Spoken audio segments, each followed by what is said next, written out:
Welcome, race fans, to race number 8 of the Stay Tuned Sports Truck Series here at Indianapolis, the Short Track 200. Qualifying is underway for these drivers. We are in race number 8 of the 12 race regular season before we go to the playoffs. Joining me today, as always, is your wonderful producer, Dave Huckleberry. Hey. No? Yeah, right. Okay. There, I got it right Good there that job, time. Gerald Campbell. Huckleberry. Yeah, he criticized my pronunciation of his wonderful name there, as most of your favorite drivers in the racetrack will do the same. Joining here today is myself as well, Gerald Campbell, your announcer for the race here. Qualifying, as I stated, is underway on this very, very flat short track, where the high groove is the dominant groove.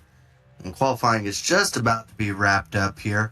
Here is the standings as they run right now. Jonathan Cutlip is leading in front of Chris Wright. Jeff Green having a really good season with himself as well, running into third position. Drivers from first through, I believe it's the 12th position, I believe it is the 12th position, is the cutoff line. So drivers further back than 12th looking to go into this home stretch of 4 races to try to see if they can make up the point standing here. Qualifying just has ended. We're going to go through the field here. Oh, I love it when grid. It's going to go up here in just a second here. As we stated, this is a 200 lap event. So if no cautions, this will blow by very quickly here. But we are also at a short track, so that's wishful thinking. As qualifying has wrapped up, Chad Frankenfield has gotten the pole, our only past champion in the field here. Justin Fuller on a stretch of really good races in the Elite Series, qualified in the second position. Jesse Racimus is going to start in the third. Trey Eidson's going to start 4th tonight. Justin Wadsworth 5th. Chris Wright in 6th. Jeff Green, another good qualifying for him, in 7th. David Dunwoody, I know he was excited to see how this race started up for himself for Black Magic Sim, starting in the 8th position. Cody McCorkle starting in 9th. Leighton Norgard 10th.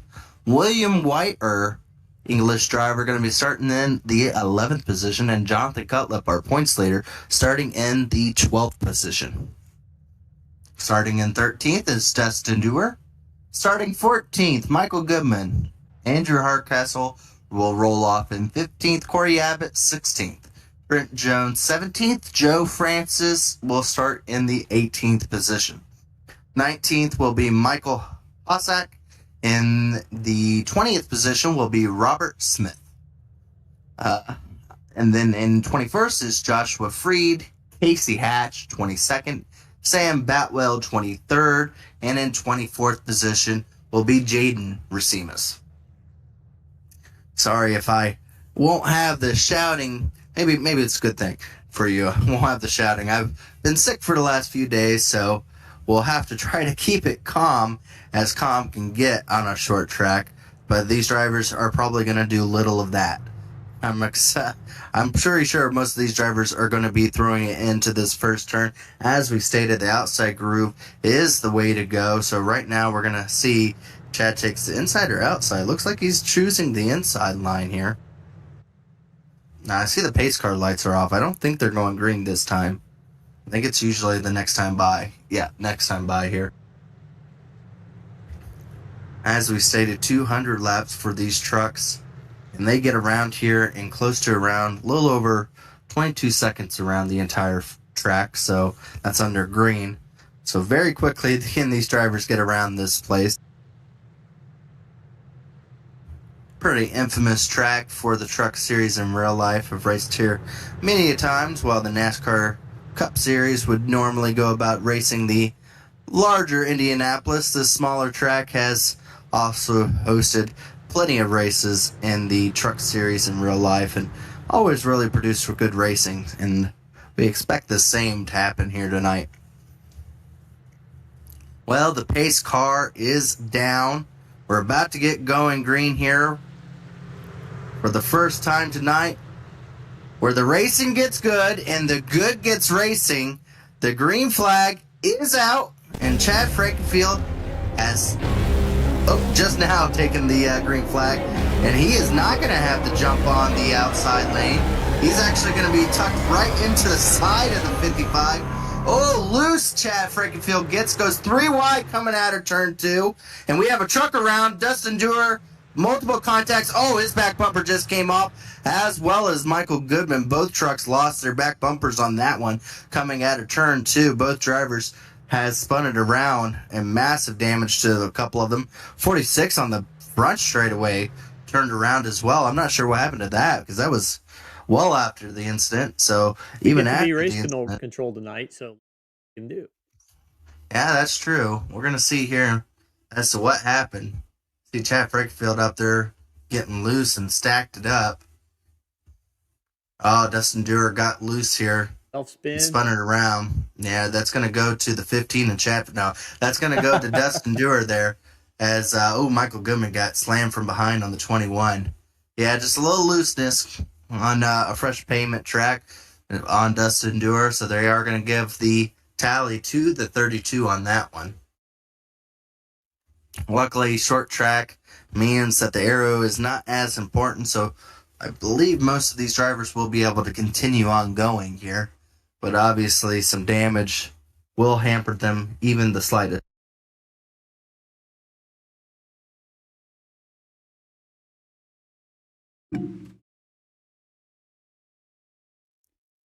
So they will stack them back up again. Not a lot of time on pit road. These drivers will have to fix any damages. Chad Frankenfield goes from the lead back to 4th. In just that instance, you could see exactly what I was stating there. The outside lane is key, as Chad Frankenfield got loose running on the inside. Now, I'm very surprised he chose to run on the inside, and we'll see where the 55 lines up, but you'd have to believe he's probably going to want to choose the outside lane based off the previous result there.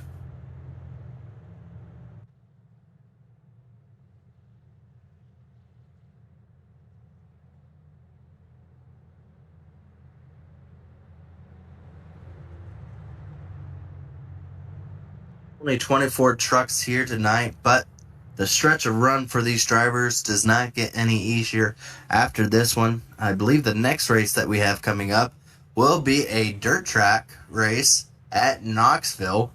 So put the dirt tires on and see how you run. And after that goes to Martinsville, another short track, then Talladega. So very quickly these drivers can run out of trucks here if they're not too careful. Be it just from the venues that we'll be choosing as they line them back up ready to get going green. Surprisingly, the 55 of Justin Fuller decided to take the outside lane or inside lane, so he's going to opt to take the inside. Maybe he'll be able to jump to 77 and jump in front of him here. Green flag back. Oh, I keep going a little early. I think the restart line's back there. Green flag now is back out. And the 55 able to clear himself, does do so, and takes the outside lane. I do believe maybe the 55 and the 77 are teammates, and maybe that's the decision on being able to have that inside lane there for that restart. But now Chad Frankenfield battling for that third position on the outside of Racine. Gets a good run through there. Ooh, the 77 got a little loose. As the truck goes to the inside, that's our points leader. Cullip, he's going to lose quite a bit of positions, but he keeps it going. Drivers are finding it pretty slippery conditions out there as another truck gets sideways back there. As Andrew Hardcastle. Didn't see Andrew Hardcastle back there. He's going to lose all of the positions and drop completely to the back. As we see, we need to keep an eye on a wall here because I've seen at least 3 or 4 trucks already smack the wall as they are trying to battle to get to the outside. And a spin around, the 97 of Robert Smith loops it around about 3 or 4 times coming out of turn 2. These guys are trying to make me regret having to make the decisions on who's at fault in this race if they're going to do it this easy time. So far. Yeah, it looks like the 97 just got loose there. Dove it in a little hard and kind of like Dustin Dewar at that very high lane up there, there is a lack of grip, and around goes the 97. Luckily for him and Joe Francis, no contact. Joe Francis got very lucky there. Skilled driving on his part to be able to slow down and miss that incident.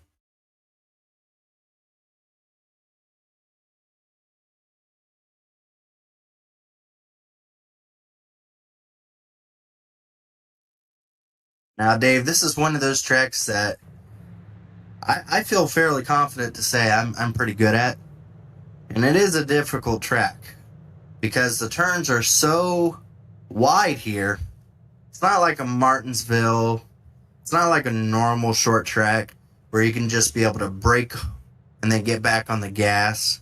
Those turns are so long. It almost feels like the turns are longer than the straightaways.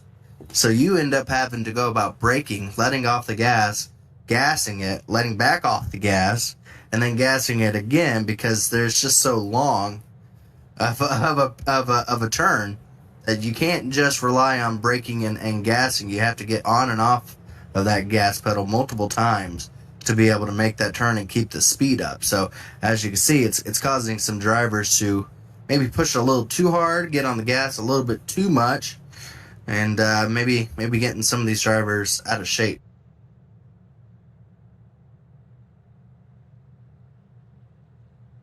Drivers will go about trying to line back up here.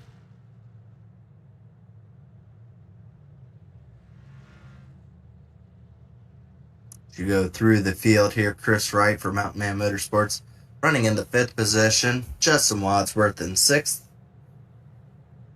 Jeff Green in a different livery tonight, going to be starting in the 7th position. Leighton Norgard in 8th. And in the 9th position, David Dunwoody. I know he was saying that he had a new company on board. I think it was Bully Dog Coffee Company, and he was excited to be able to give them a good run tonight, and he's doing so, running in the top 10. So good job for him and his new sponsor here tonight. And hopefully people aren't going to need coffee and this race doesn't last too long here. As the trucks line back up to go green once again here. 55 decided to take it to the inside once again. Green flag back out here. Gets a good start, does the 55, and he is able to jump back up in front of his teammate, Chad Frankfield, in the 15. Going to look to try to see if he can follow the 55 through. He gets underneath the 77 down the back straightaway, side by side. Going into turns 3 and 4, 55 is giving themselves a couple truck length lead as caution is back out once again. I think that's going to put Chad Frankfield back up into the 2nd position as looks like the number 1 of Jaden Racimus has spun around here. We'll see if we can find out what happened here.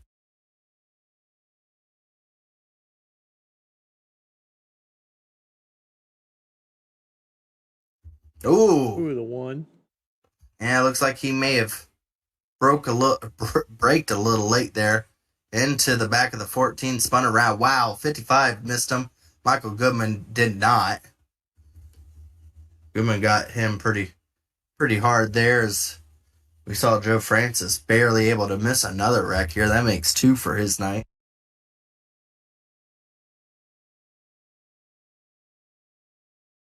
So that will be going to the 1 at fault for that one. Yeah, 14 able to straighten it up with the help of the wall a little bit.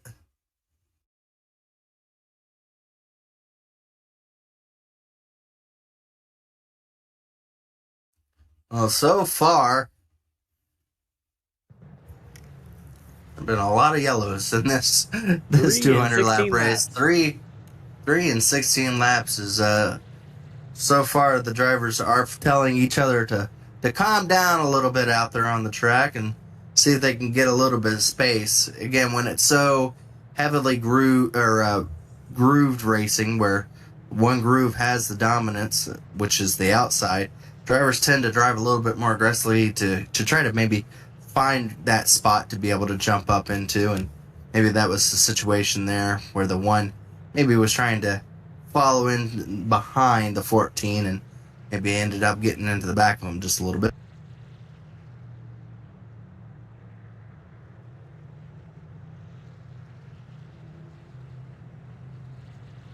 Now, pace car lights are off. This time around, the 55 does decide to take the outside lane. So I do believe it was a little bit of teammate favoritism that he was giving to the 77, choosing the inside lane for so many runs, as he decided to let Chad struggle on the inside lane for this go around.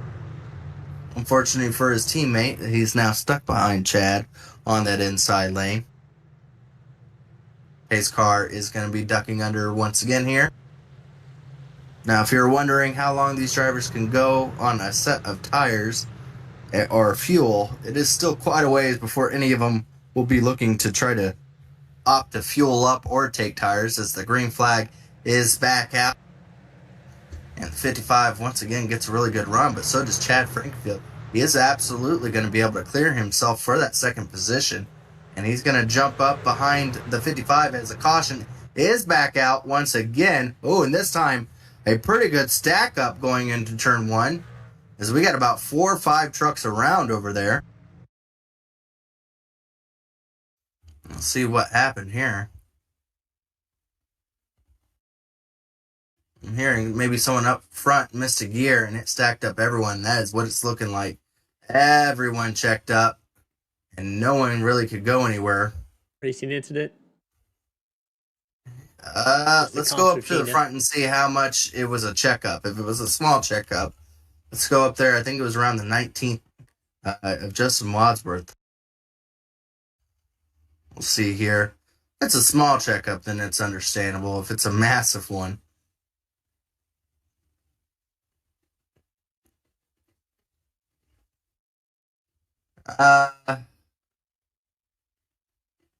see it in real speed. Yeah, let's see what it looked like in real speed here. I think he missed a shift. Boy. He missed a shift pretty good.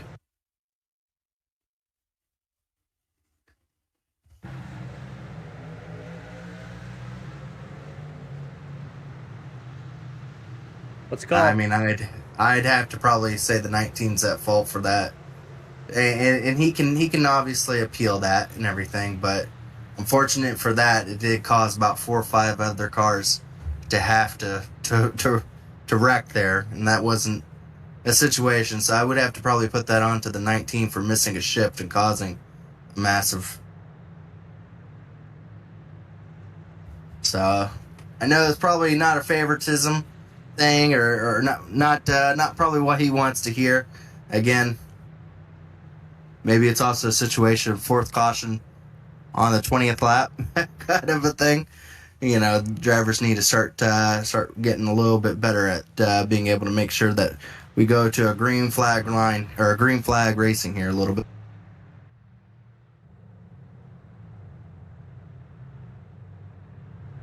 I would have to say, Dave, if it was a situation where maybe it didn't cause another truck to run into the back of them, then I think I wouldn't have probably called it as that. But I would have to say, if one truck is running into the back of them and another truck is running into the back of that one. Yeah, some of the drivers were questioning who caused it. I think they were just, it went back so far through the field, they couldn't believe that it caused it. It's, I mean, you and I saw it. Yeah. Contact by about, 7 or 8 guys. So It is short track racing. as Robert Hill would say, it's a concertina effect. Well, good on Robert for knowing those types of words. I'd rather use accordion. Squeeze box. Squeeze box. Yeah, we'll go with that one.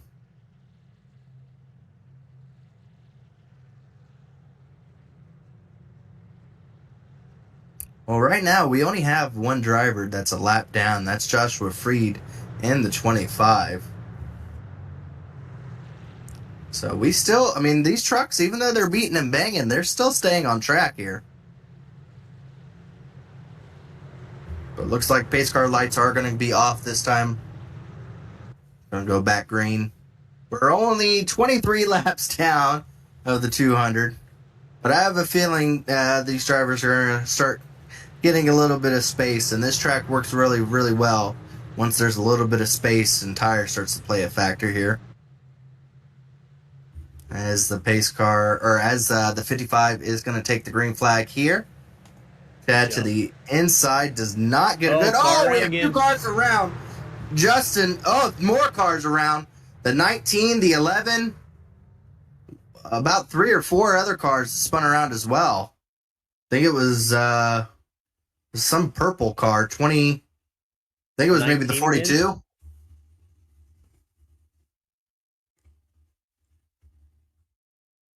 Same thing. He doesn't have. He's having trouble with third gear. He says, driver chat. Unfortunately, I mean it's going to be on him again.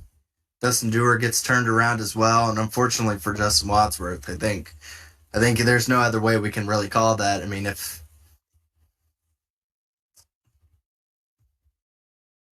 and unfortunately, I think that's going to be his second tally and going to be the end of the night for the 19.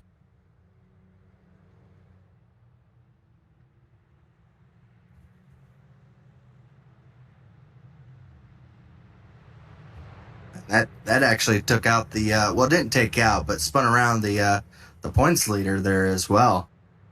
Hey, let's pay some bills.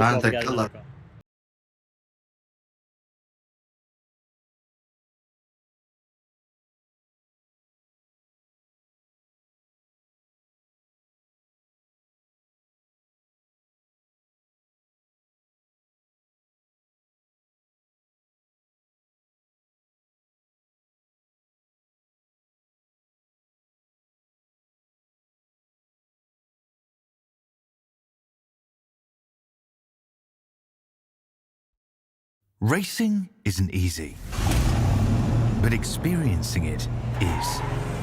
iRacing puts you in the driver's seat with the industry's leading sim racing game.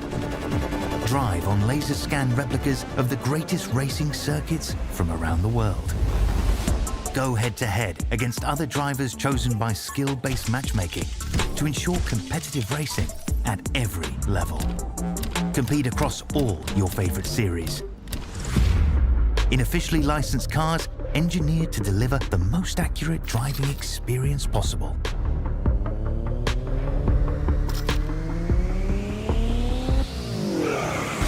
Join a race or host your own with players from across the globe. Race against the computer or in a league with friends. Feel the thrill behind the wheel.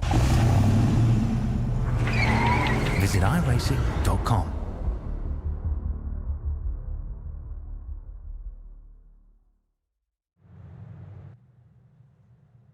We're back. Want to do a thank you and shout out to iRacing. And of course, we'll go through our other sponsors here a little bit later. And thank you to all the sponsors that help to support us here at the Elite Racing Network and help to be able to support this truck series, like Stay Tuned Sports Truck Series. As all of them supporting and helping out allows us to be able to put on these broadcasts. And thank you to all the sponsors and all these trucks that allow these truck drivers to be able to come out here and be able to race for us broadcasters to be able to even mention them. So thank you to all the sponsors for these trucks. As they are stacked back up, we're about to get going once again as we are going to be coming up on lap 30 of 200. All right, boys, let's do a green flag run. Yeah, let's see if we can get this going for these drivers. As once again, the 77 is going to be to the outside, so the 55 has decided to start on the inside lane here. As here they come to the restart line, green flag is back out, and the 55 is underway. And he's going to duck up in front of his teammate to the outside, Chad Frankenfield to the inside of the 77, going into turns 1 and 2 as they bat. Coming out of turn number 3 or 2, there's about 4 or 5 trucks that all simultaneously all hit the wall there. There's not going to be a lot of paint on the side of these trucks at the end of the night, as a lot of them are really pushing it going into the turns here. Still side by side for that second place. That 15 truck there, Chad Frankenfield, really trying to put on the pressure onto the 77 there of Eitzen as he's still pushing it. Looked like the 55's almost ducking down there to put a block on him. As the 77 now is going to be tucked up to the outside of the 55 going into turn 1. This is a good three-way battle for the lead here.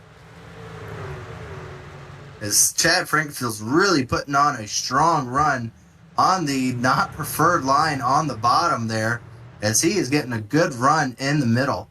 He looks like he has one of the strongest trucks in the middle of the turns. He's just able to hold so much momentum there as he pushes right up against the side of 77. 77 had to lift, and the caution is out. And that we're hearing that's on the 24, Michael Hossack there. See exactly what happened there. Looks like it was coming out of turn 4 here.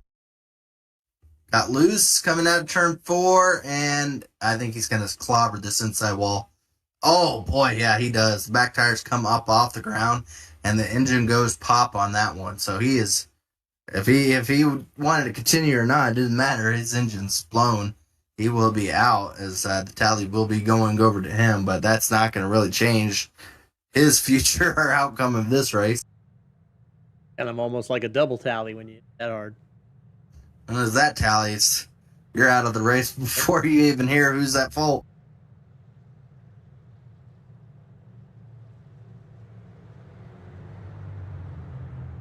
Well, we saw Chad Frankenfield really battle hard on that bottom lane, able to clear himself of the 77. So he does have the speed over the 77. But Justin Fuller's been trying, he's been playing the mind games with Chad Frankenfield. Those two have been pretty similar in speeds, but Fuller just keeps putting them in a tough position every chance he gets to get his teammate the spot over him. And it's been an interesting situation on these restarts to see how that all plays out. But Chad Frankenfield is going to be getting annoyed of it fairly shortly here and wants to probably get back up at a chance to be able to take the lead after taking the pole and never leading a lap so far. This is the Stay Tuned Sports podcast series. Stay Tuned Sports was started in 2016 by two friends, even though hating each other's teams, the purpose of producing a sports show like no other. They wanted to create a show that would cover all major sports with a little bit of comedy mixed in. Stay Tuned Sports releases weekly episodes covering the NFL, the NHL, Major League Baseball, and even college football. So if you're looking for some hot takes mixed in with some good ball busting, this is the show for you. Stay Tuned Sports, your home for sports. TA Services is our premier sponsor. For 36 years, TA Services has been a trusted domestic and international full-service third-party logistics provider, offering freight brokerage, managed transportation, warehousing and fulfillment, and cross-border logistics services to shippers around the country. TA Services moves what matters to you. Let the TA Services team make ship happen for you. Blue Egg Marketing. Blue Egg is the marketing department for small businesses. We help small businesses punch above their weight class. Constraints catalyze creativity. And finally, Worldwide Technology Raceway. Worldwide Technology Raceway is a motorsport racing facility in Madison, Illinois, just east of St. Louis, Missouri. It features a 1.25-mile NASCAR Cup Series, NASCAR Craftsman Truck Series, and an open wheel series. It also has a 2-mile infield road course that's used by Trans Am, SECA, and Porsche Club of America, a quarter-mile NHRA drag strip that hosts the Midwest Nationals event, which I believe was this weekend, and the Kartplex, a state-of-the-art karting facility. Well, we do thank you again to all of our sponsors as the pace car lights are off here. Going to be going back green once again.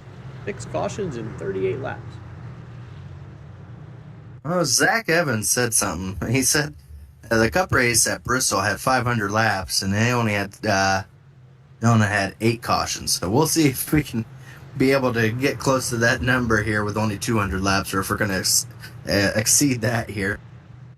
But this is going to be an interesting restart. Chad Frankenfield is going to have a shot to try to go for the lead once again here. Green flag is back out. Chad Frankfield underneath the 55. Chad has a lot better restart this time around to the inside of the 55 here. So he's going to be right up on the door of the 55 coming out of turn 2. Oh, they almost touched. Still to the inside. Chad's trying to take this spot.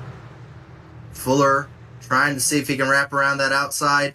Door to door, a little bit of beating and banging. Chad loose coming out of turn number 4, as we do have a car spun out in the back. And another caution. I think it was the 14 getting loose coming out of the turn. Casey Hatch, and I think that's what caused the caution there.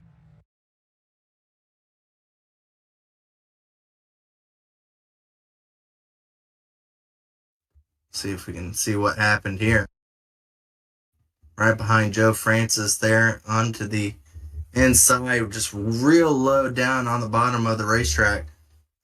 And he got a little loose there and spun it around. Didn't make any contact, but will definitely get called for the tally on it. But it was without contact, so I think it's a different kind of tally. Is that right, Dave? I think it just has to do with the after race more. So you only get 2 tallies in the race. Whether or not it counts so on long. No, you're the driver. How am I supposed to know that? I don't get tallies, Dave. I'm a good driver. No, I do. I get tallies. I just never care to check. So far, I think this season I've been pretty good, Dave. If I was busting your balls like you do to everybody else, I would say, well, you never stay in the race long enough to get your second tally. Oh, wow. That's nice. No, if I mess up one time, and it's going to be... It shows up on the highlight reel. Right. Oh, we saw that was a really good battle for the lead. We can see that that drivers can make the bottom lane work somewhat. Chad Frankfield was on the inside of Justin Fuller for a while there, and almost was able to make that pass made. So I think Fuller's going to be a little bit more apprehensive of how he takes these restarts. But he will have his teammate lined up behind him for this restart. Let's go ahead and go through the top 10 real quickly. Up front is Justin Fuller there in the 55. Has led the entire event so far. In the second place is Chad Frankfield in the 15th. And in third place is Jesse Racines in the 70. In fourth place is going to be Trey Eidson in the 4th position. 5th position, Chris Wright, trying to see if he could take the overall point standings. In 6th position, Jeff Green having another really good night for himself. In the 7th position is William White. In the 8th position, Cody McCorkle. Running in 9th so far, Leighton Norgard, and rounding out our top 10 is David Dunwoody for Black Magic Sim. Different paint scheme. I like the brown. It's usually blue with him, but has a nice brown tint to it. I like how he has that one label that's looks like it's fallen off. You talking about the coffee beans? No, the W thing toward the bottom of right in front of the left rear tire. Isn't that coffee beans? His sponsor is coffee beans. Okay, well, I think it's coffee beans. Okay. W. Yes, I see it. Maybe it's not coffee beans. Looks like a sticker sliding and fall off. I like it. It's a good looking truck for him. So far, it's been clean tonight.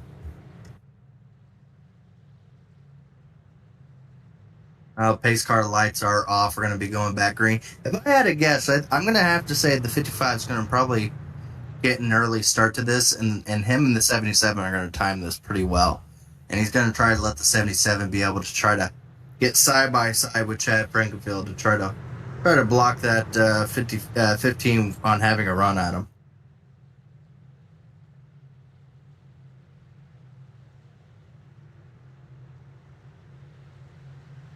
Here they come through turns 3 and 4. We'll see if I'm correct here, as here they come to the restart line. And I was. When I'm right, Dave, as the 55 gets a really good jump there, as well as the 77 is side by side. They are for second place, Chad Frankfield and that 77 as a couple trucks hit the outside wall. Doesn't fail at turn 2. There always seems to be a truck sliding into the wall at some point there, as the 55 starts to put a little bit of a block on that inside lane on Chad Frankfield, trying to get that 77 to be able to clear that 15. We're coming up on 1/4 of the race already. 77 is able to make that pass on Chad Frankfield on the outside, so now Chad's going to be battling back. The last thing he wants to do is start on the inside on the second row if there's another restart here. As you see a good battle there for 7th and 6th as Chris Wright is stuck on the inside. Cody McCorkle trying to wrap around that outside in the preferred groove as he is right up against the wall there. 42 putting as much pressure onto the side of the 2 truck as he possibly can. And I believe we have a battle for 2nd as well up there, as we do have a truck around and he disconnected before a caution came out. That was Jaden Racimus. So he is out of the race, it looks like. As it looks like he just got loose coming out of turn 4. Would have been his second tally. It would have been his second tally. I'm really surprised that didn't cause a caution. But he did disconnect, so it didn't tally anything. As Chris Wright able to get past Cody McCorkle on the inside lane. As now he starts to look at Jeff Green for that 5th position. Up into the 2nd position, though, looks like, you see a truck get sideways back there. I think that was... Hardcastle, who was that? 22. Yeah, Hardcastle got really loose underneath the 25 of Freed coming out of turn 4. As another truck makes a little bit of contact. I think that was Dustin Dewar. Flat the wall just a little bit.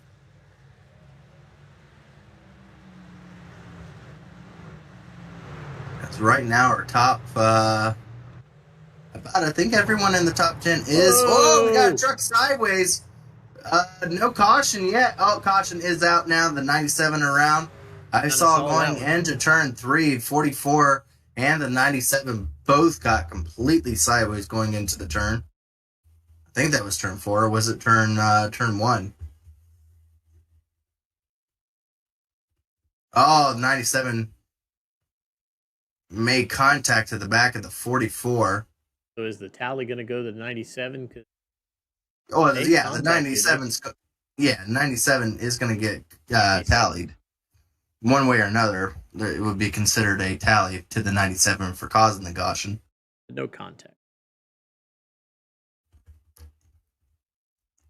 I think it was a little bit of netcode that caused the contact with the 44, but still, the spin around would be considered on the 97. As we do have some implications here, looks like some drivers are coming down pit road to take on some tires, one of those being Chad Frankenfield.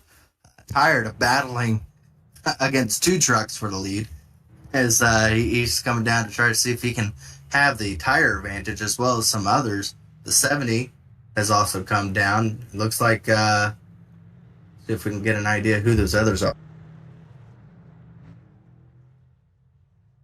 Looks like Jonathan Cuplip's come down, Michael Goodman, Corey Abbott.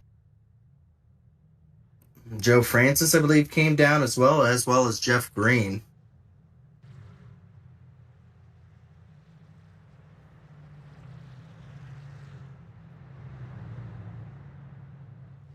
Not really sure see who took on tires or not. I believe most of them, except for maybe not Joe Francis, took on a set of tires there. So we're gonna see how fresh tires looks out on the racetrack. If there's an advantage there, as Chad Frankenfield's gonna have to try to work his way from deep in the field with those fresh sets. And I don't know, Dave, if that's a good call or not. We've seen how difficult it is to even survive back there. I don't know if fresh tires will put yourself in a bad position or not. What do you think, Dave?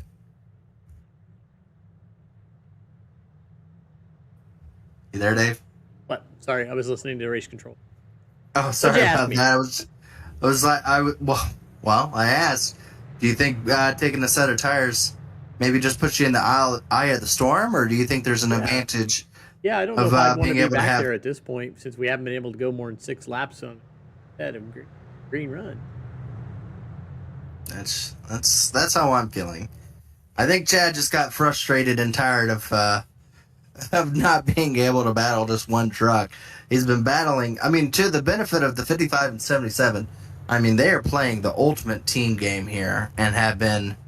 I mean, I think Chad might be a little bit faster than the 55, but he can't do anything about it when the 55 and the 77 make a limo, and it's hard to pass a limo.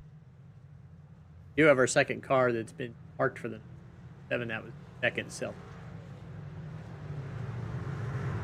Unfortunate for Robert Smith there, as that will only put us with 21 trucks. 21 trucks on the, 19 trucks on the lead lap.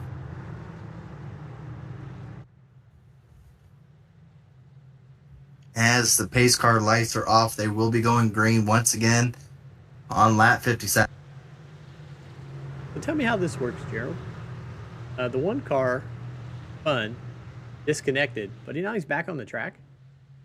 He would have caused the caution, but he disconnected to not cause the caution. Because it would have been his second tally. Yeah, I think that's completely legal. That's fine, as long as it didn't cause a caution.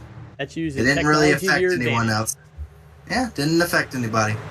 Green flag out. The 55 gets out to a really good start there. We're going to see how Chad Frankenfield does. Already 3 wide on the very bottom, if that tells you anything. As here comes Chris Wright trying to make that inside work. Try to see if he can get side by side with the 77. Unable to do so. Tucks in behind him to run third. As a battle for that 5th position between the 43 and the 46. Dunwoody trying to run that very low bottom there. Got to be careful because that's the loosest part of the racetrack. Ooh, gets a little tail happy. As looks like some of those drivers with fresh tires are having a difficult time trying to work through the field there. As we reach lap 60.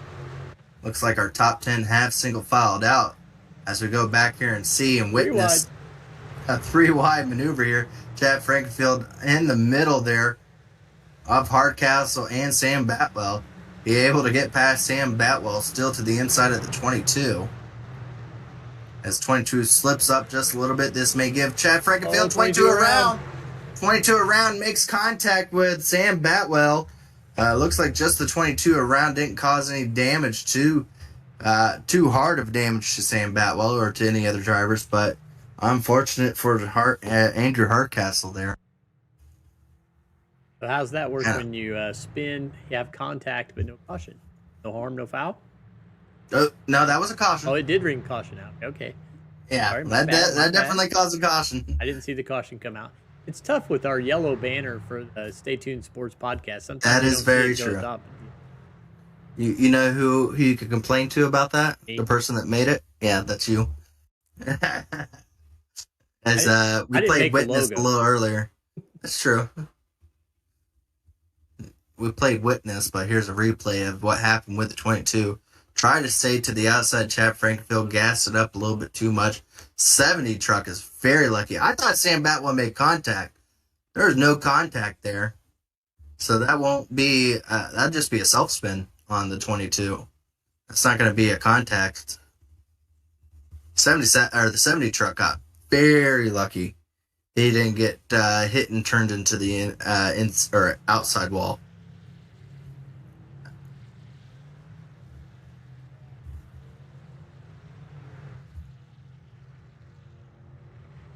Very good move on Sam Batwell's part to be able to not get into him. It looks like more drivers have taken tires.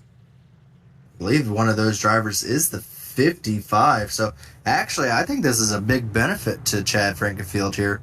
Because, I mean, those guys that just pitted are only going to have maybe, 6-7 laps fresher tires? Yeah, 9. 9? 9. Some of that was under caution too. And they didn't see what we were seeing, Dave. Chad Frankenfield was struggling to make those positions. I mean, he was making a position, yes, but after really having to push hard onto the inside lane, and all intents and purposes was probably burning him up. I think that was not the greatest move by the 55 and some of those others to pit after so short of a time frame from when Chad Frankenfield and some of those others pitted. I think the 55's going to have a much more difficult time trying to get through these cars now in front of him. They're questioning the contact. Take a closer look. The contact between who? And 22 and anyone. Yes, he did kind of touch He barely tapped the 70, but he didn't hit anything on the 47. Are they talking about the small tap on the 70? I mean, yeah. Left front to right rear. There are sparks that come. I mean, if they deem that hit enough of a cause, then I guess we would have. I think it's we think. It didn't seem to affect the 70, and the 70 he has no damage from. If the 70 says he has no damage, then no. 47. It could just be a visual thing. The 47 absolutely missed him, so I would have to say no. Because I'm looking at the 70 side right now, and he has no damage on his car. And you know as much as I do, iRacing sometimes visually makes a spark or two with it not actually causing any damage to the truck. As you can see from that shot right there, there's no damage to the side of the 70 truck. As we get ready to go back green once again. Oh, Chad Frankenfield. Little contact and around goes Cody McCorkle. Couple trucks around in the back. Drivers are having a hard time getting going green on these restarts here, but it looks like Cody McCorkle spun around and a couple other trucks went around as well. I think that's all bumper fly off of someone. Get an idea what happened here.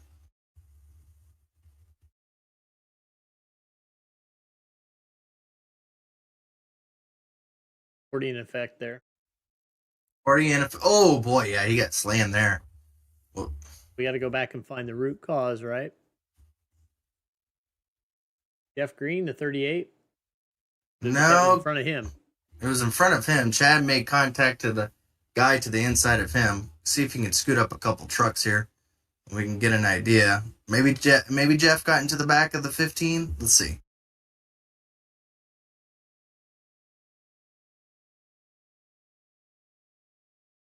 Yeah. 38 hits the 15 first, and my question was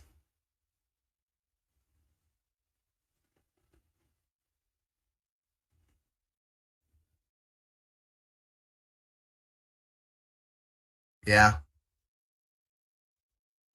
That on the 38? You'd have to put that on the 38 for causing a checkup, yeah. Unfortunate as it is, it was just a slight tap. Unfortunately, it did cause other drivers to go around.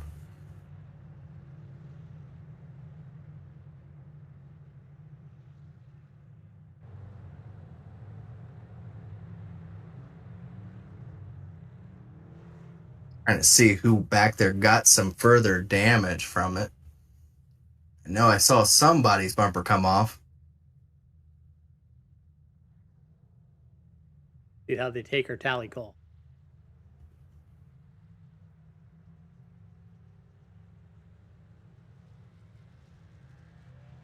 They want an explanation from us.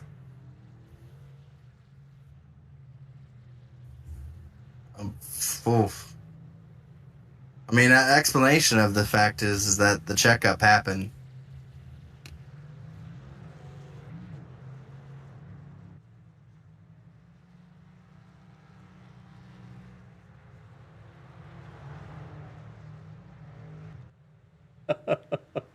Yeah. Unfortunately, I get to hear him griping about me. I get to hear it too because I still have driver chat on too. This is not my full-time job, guy. That's true. I didn't apply to be the person to be able to make those calls. I mean,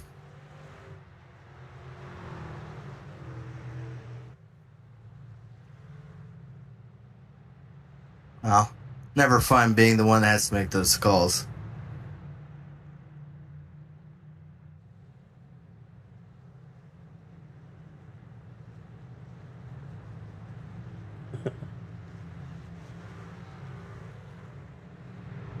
Yeah, sure. Well, Appeal it pace car afterwards. They lights. usually overturn all of them after.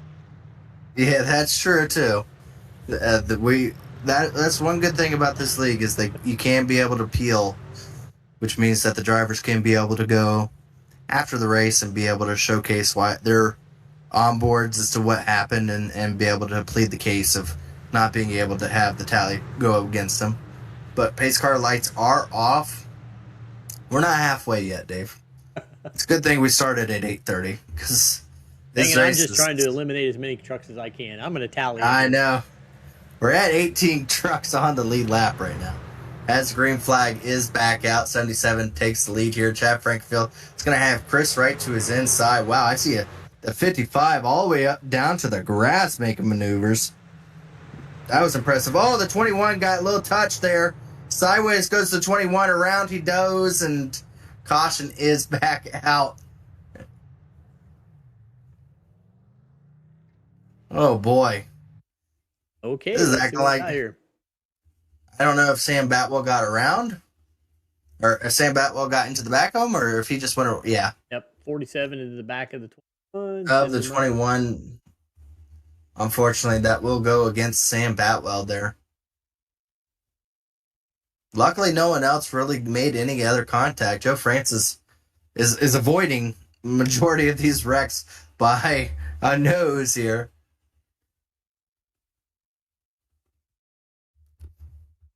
So the tally will go against the 47 there.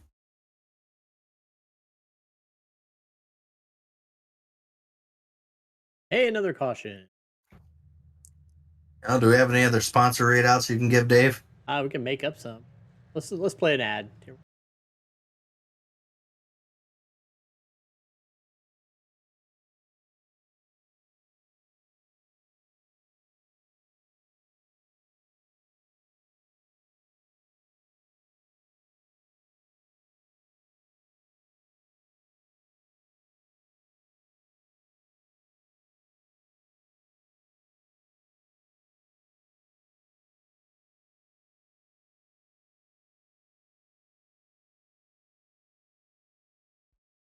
Racing isn't easy, but experiencing it is.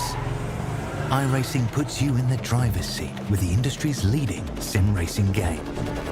Drive on laser scan replicas of the greatest racing circuits from around the world. Go head to head against other drivers chosen by skill-based matchmaking to ensure competitive racing at every level. Compete across all your favorite series in officially licensed cars engineered to deliver the most accurate driving experience possible.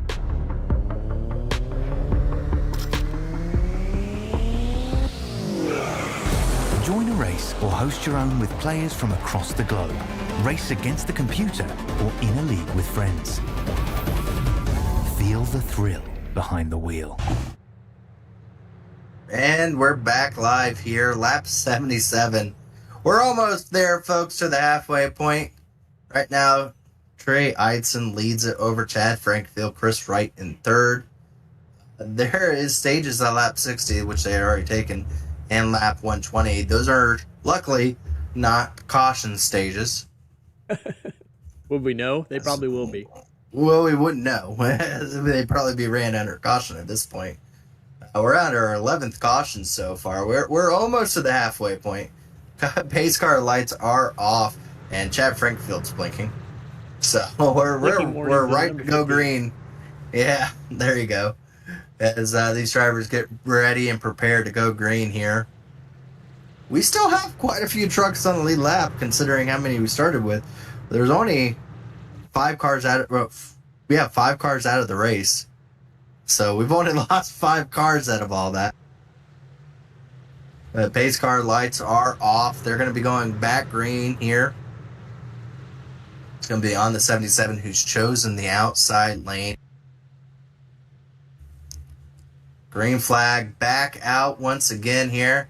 77 gets a good run, as 15 does as well. He's actually going to be able to clear himself to be able to try to go battling. Actually, he doesn't even choose to take that outside. He goes immediately to being underneath the 77 with the fresh tires.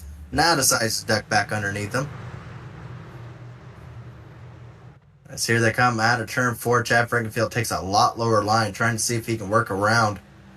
Here comes the 55 back there as well, underneath Jeff Green, trying to work his way up through the front. 55 with one of the freshest tires. Oh, as he makes contact with Jeff Green and gets completely sideways. Good save by the 55, able to keep it going straight, but will lose the spot over to Dunwoody right on the back bumper. running that close. Wow, he's running it really close to the side of that 46. About taking off that new paint off that truck.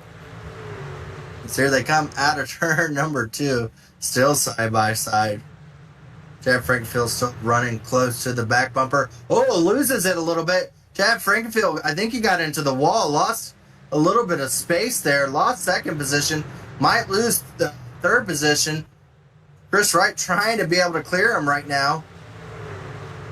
Almost able to, as the 70 of Rasmus was able to go about getting himself clear for that second position. Chris Wright unable to get that position over Chad Frankenfield. Chad will be able to get it back into a secured spot of third. But right behind the 42 and the 43 is that battle there. That is for the 6th position, as Jeff Green makes a little contact with the outside wall, and that's all the 55 needed to be able to try to clear himself here. So that will put Fuller back up into the 6th position as he tries to work his way back up to the front here. Jeff Green slots himself in right behind the 55 as Dinwiddie tries to go about trying to find a way around that 38 mobile. So far, everything looks green and clear all around the racetrack, so drivers are starting to finally give some space to each other. So here's a battle for, I believe that's 16th. All the way back in 16th, yeah. I think that's our only side-by-side battle, as it looks like Cutlip, our points leader, trying to get around Jaden. Remember when Jaden was 3 laps down there? Yeah. When we said he disconnected to not cause that caution? And I was like, oh, wow, that probably wasn't the best choice. He lost 3 laps. Well, he's back on the lead lap. When he gets to the podium so we can ask him about that tactic. Yeah, that was a tactic. Oh, the round goes to 25 for Freed. Caution is out, gets loose. He got very lucky he didn't slide back up the racetrack, but the 22 is also around of Hardcastle. I think Freed just got completely loose going into turns 1 and 2. He was loose coming out of turn 4. And goes into turns 1 there. I think the tires were never happy to begin with. No contact. And like a bad marriage, it leaves them. And it goes around. As we have now drivers going down pit road. So that will be going against the 25 no contact, obviously, on that one there. But looks like drivers are coming down pit road. I'm surprised by this. Our leader never pitted, and yet now we have a lot of people going down pit road.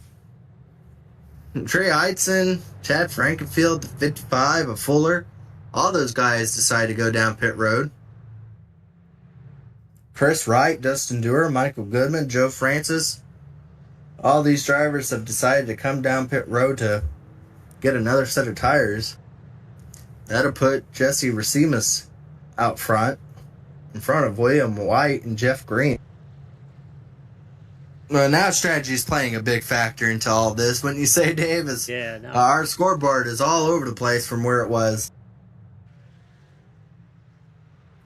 Brent Jones finds himself now in the top 6 after starting 17th. So Brent Jones now finds himself up front here, and he's been quiet. We haven't even said his name all day. And he's got a new paint scheme, too.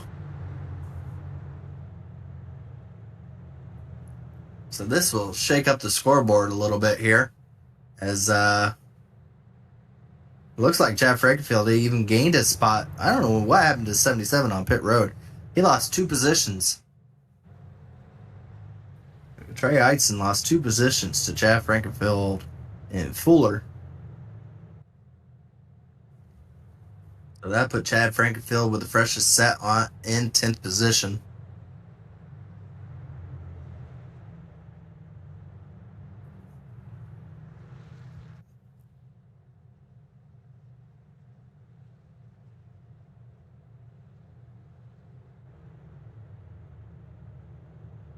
As we reach lap 90 here, we're going to go through the field a little bit. Jeff Green running in third there.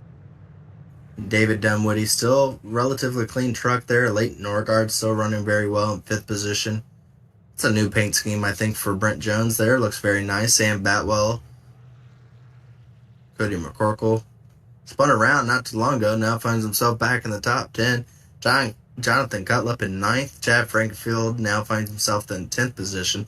That's going to be a battle we're going to have to keep an eye on from 10th on back, because I think it's going to be Fuller and Chad Frankenfield trying to see which one of them can get through the field the quickest with their freshest set of tires there. Looks like Dustin Dewar able to get almost all of his damage fixed and put a bumper back on. That leaves us with 19 trucks on the lead lap.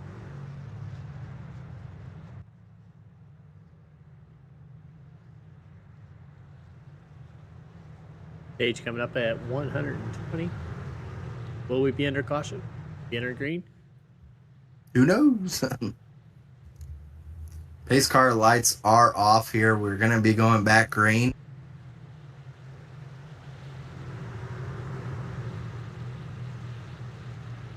This time to a new leader out front. Jesse Racimus is going to be getting the green flag here, leading that outside lane. Keep an eye on back there for that light gold color as we're 3 wide going into turn 1. That 55 is right around that bottom lane there.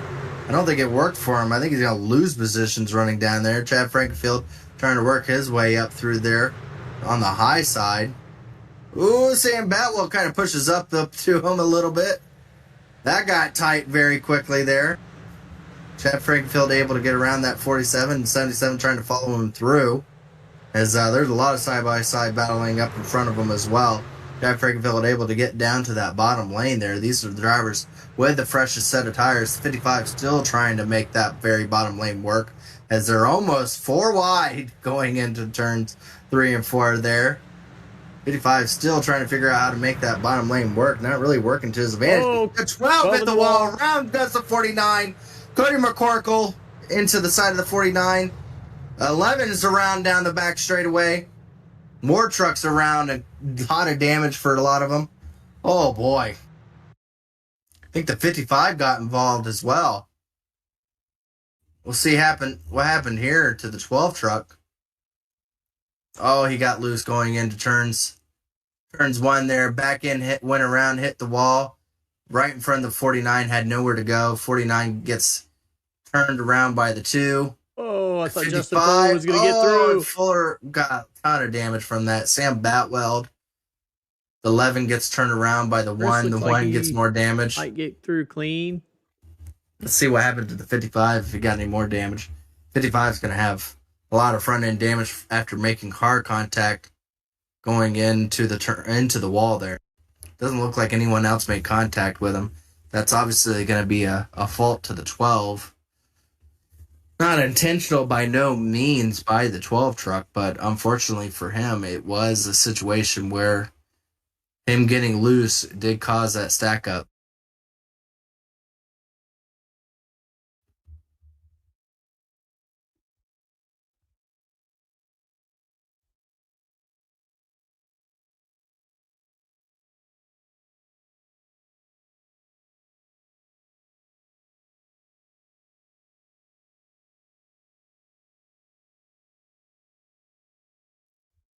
And you'll see here, I mean, it all just stacks up very quickly. 49 tries to avoid it, but right in front of the 2 he goes. And you see here, just trucks trying to find a lane to get by. Really, nobody does. No one really finds a way. Chris Wright's going to walk out, I mean, pretty well off because of this. I mean, he's going to see everything happen in front of him. So, on board Chris Wright here, and you can just see, I mean, the lane's kind of parted for him here.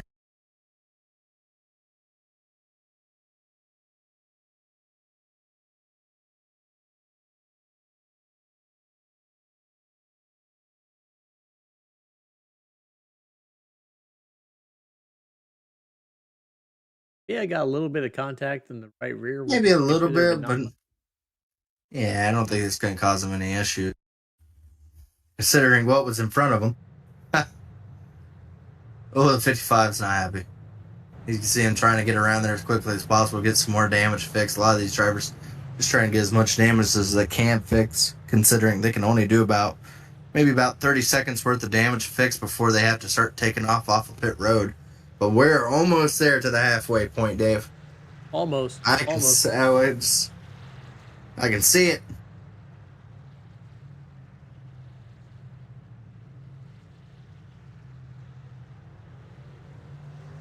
We see the pace car coming around here.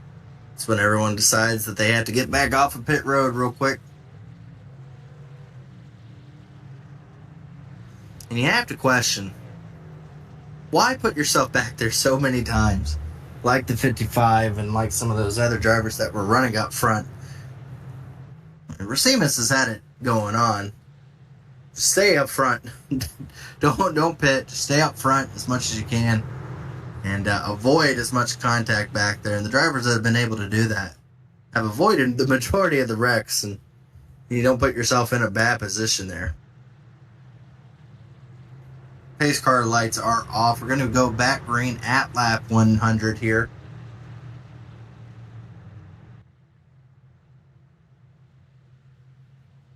Green flag back out now. 70 truck gets a really good start, as well as Jeff Green there. Jeff Frankenfield trying to make it 3 wide on the bottom. Going to try to see if he could snake his way back up. Realizing that's not going to work out for him. So he's actually going to be able to find a way to get back to the outside lane there. Now going to try to back to the outside of that 43 truck there. Guy with the freshest tires out of all these drivers is going to be that 77 there. Right in front of Chad Frankfield. Ooh, Ison able to find a way to get through traffic a little bit better, in a better position. As around goes the 49 truck out back. That looks like it was Brent Jones. I think he might have gotten loose out of turn 3 there, or turn 2, and around he went. Maybe he got hit.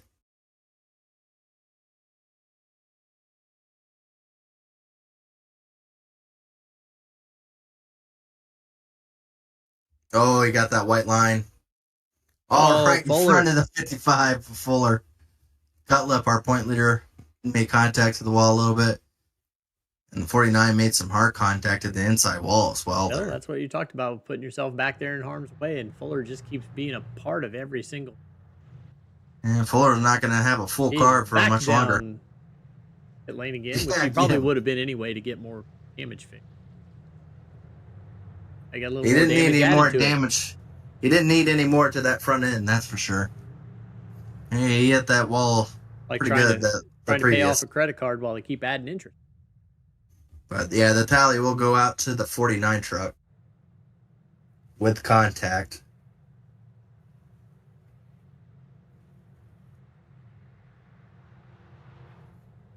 Again, I just don't know why these guys keep, like, yes, do tires give you an advantage? Yes. Is it very hard to make that inside work even with fresh tires? Yes.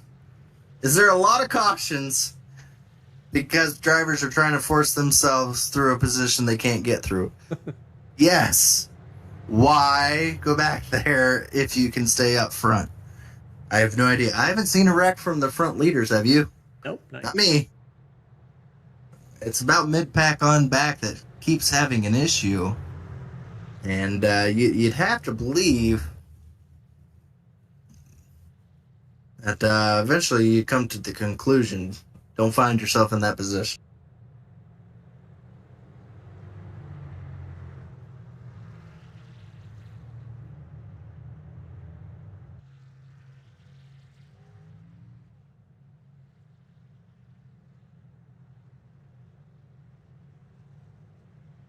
It looks like we have about 15 laps before the end of this stage here. Seamus looks pretty comfortable to try to see if he can be able to pick up those points. Dunwoody running in the best position he has been all night there, running in the second position. Jeff Green finds himself in third, and the driver with the freshest set of tires out of the top 10, would be that 77 of Eitzen, and Frankenfield finds himself in that 5th position.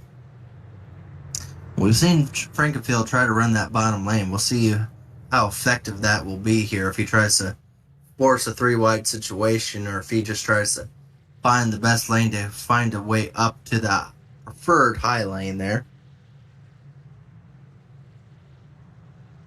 As we are on our 14th caution of the night.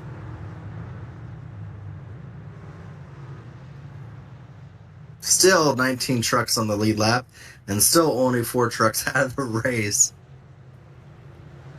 We're in that sweet point. We're at that sweet point on in this type of race here, Dave, where the speeds aren't quite enough to cause enough damage, but fast enough to cause people to still have to spin out. So the speeds aren't fast enough to really knock anybody out of the races. So we're led to with these amount of drivers with this amount of damage on all of them. As the green flag is back out, the 70 actually chose the inside lane there. Gave Dunwoody the outside lane, which allowed him to be able to go about keeping that 2nd position there. Jeff Green's going to drop back there to the 4th position, as Chad Frankfield's going to try to see if he can find a way around him on the inside lane there. That's for 4th position there. 77 truck got a little loose, trying to see if he can be able to put the power down to get to the back bumper of that 46. Oh, Chad Frankenfield in the wall hard. 4 or 5 trucks. Oh, man. And then around goes McCorkle, too. Fuller got into the back of him a little bit after that. But Chad Frankenfield slammed that wall on the outside wall. See what happened here. But that was one of the more violent wrecks that we've had tonight here.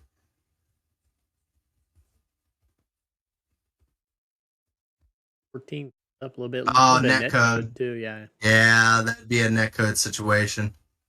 Netcode got Chad Frankfield 43 into that. Oh, man. 43 made hard contact into that outside or inside wall there.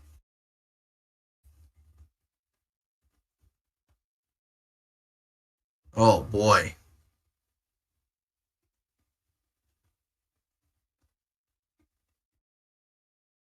Let's see what happened here with the 55, too, because they're saying contact after the caution with the 55.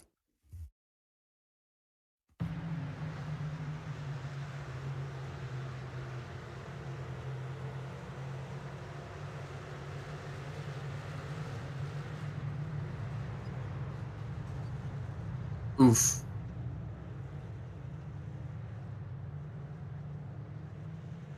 Yeah, I mean, they're going to give the 55 a tally on that one for contact after the caution.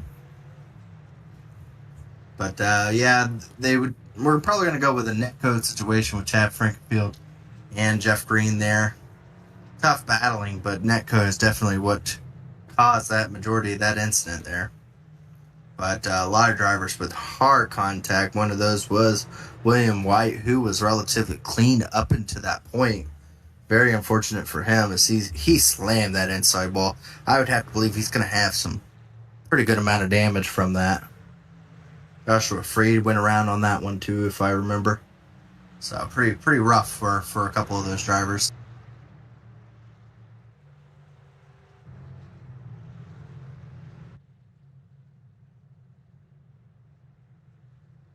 You would think Jeff Green would accept a netcode call from you on Chad, because boy, if we had a chance to give a tally to Chad, I don't think we'd be shy about it. No. I'm trying to be fair. Yeah. I'm trying to be fair on these situations. That was a netcode situation. If it looked like Chad was going to come up, regardless if it was netcode or not, we would have probably called it. But I don't feel like Chad was going to finish going up there. I think the netcode kind of determined that. Definitely nothing to do with Jeff Green at all in that situation. But unfortunately, netcode is what continues Chad momentum into that outside wall.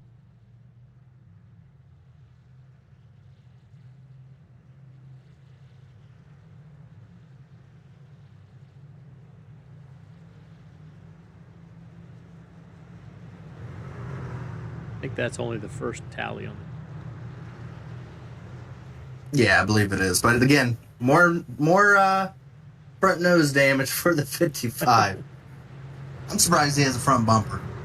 He's made a ton of contact after that. Few drivers, I think Chad Frankenfield is now a lap down. I don't know if he's out of the race, but he made hard contact. I mean, if he had severe damage, I wouldn't be surprised by that. But pace car lights are off. This is important because at lap 120, there will be points awarded there. As the 71, much older tires than the 77, is going to restart here, able to get himself clear of the 77. 77's now going to try to see if he can be able to work his way up there to have a battle and a chance to go for that lead. Chris Wright now finds himself in good positions to try to be able to pick up some points to go for that overall point standings. And see, he's going to be looking at trying to be able to get around for that second position. Good battling all through the field here. Michael Goodman with a good run tonight, up to 6th. Yeah, Goodman up to 6th place. Good run. First time in the top 10 I've seen Michael Goodman run here. And he finds himself in the 6th position. Got that back bumper put back on it, and now it's running good. Yeah, I think if my timing and scoring are correct, he and Dusty Brewer have about 24 pit stops. But I mean, look at the one. He was out of the... He disconnected from the entire race. He went out of the server and came back and is able to still be running in the top 5. So, I mean, look at what 15 cautions in a first part of the race will do for you. Yep. As 49 gets a little sideways back there, saves it, but that causes a lot of drivers to check up. Chad Frankenfield and Andrew Hardcastle are one lap down, but are able to continue going. So, even after that massive wreck, not a single driver was out of the race. That's kind of leading to our problem here. We got these massive wrecks and it's not taking anybody out to lower the car count. So these drivers are still all out there.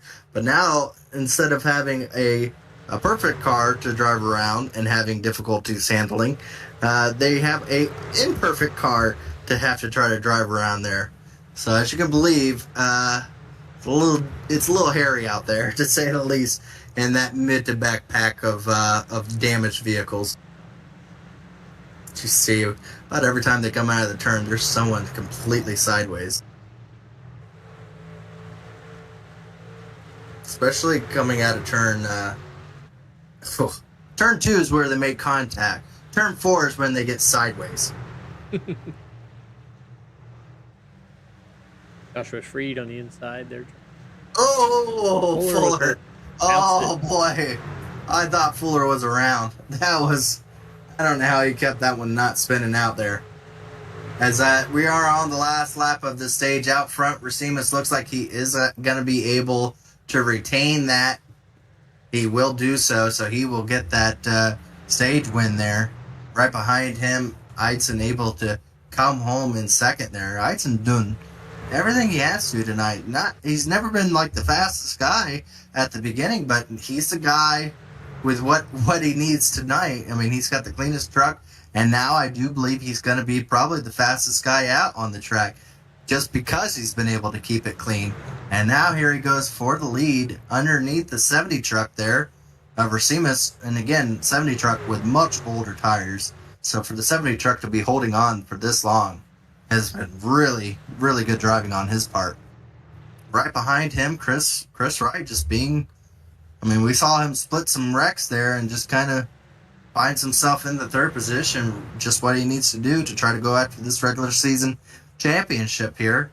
Now trying to see if he can get around. Oh, around on the front straightaway, hard contact. I think he's out. That's going to be one driver that's going to be out for sure. Sam Batweld slammed the inside wall. I mean, absolutely slammed it. Got some help. Peyton Norgard into the right rear. No, I think it was not Norgard on that one.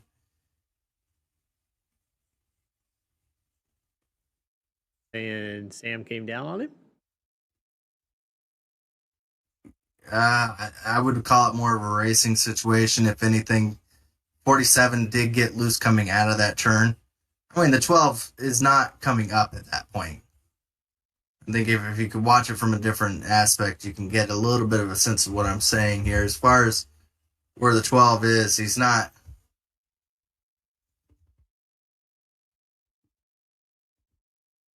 See if we can go back a little bit.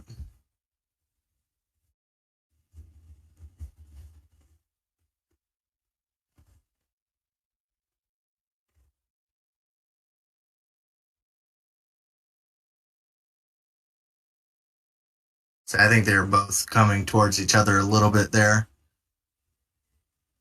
You going racing incident? I'd go racing incident because I can't really put the blame complete. I don't think 47 got loose. I was initially thinking the 47 got loose. He didn't. It just was a situation that, I mean, that's coming out of a turn there. I don't think the 12 was coming up completely. But I think they just kind of met there. I'd have to put that more of a racing incident. It's going to be one of those situations as to each driver kind of had their own opinion on that matter. I really don't think the 12 had any intentions to go up any higher.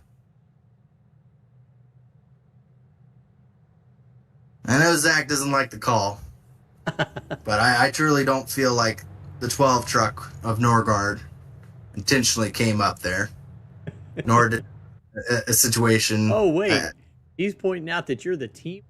Those two, I think you should have been recused. You should.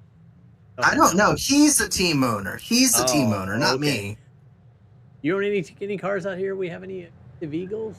Got a few. I do have an aggressive Eagle, but my guy's been clean. Joe Francis. Joe Francis hasn't been causing anything. Okay, so then Zach's being biased. I understand where Zach's coming from. He thinks the 12 came up onto that situation. But I truly don't think that Leighton Norgard, and I don't know Leighton that well. I'm not saying I know any of these drivers all that well like that. I've been watching them race, but I truly don't see the 12 going all the way up into him.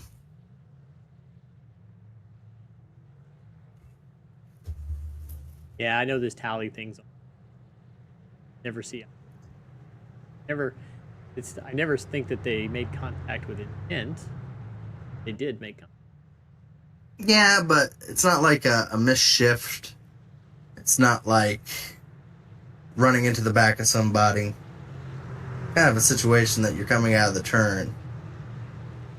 And one driver slides up. Murphy heck because he calls them racing. Yeah, I guess it did occur during the race.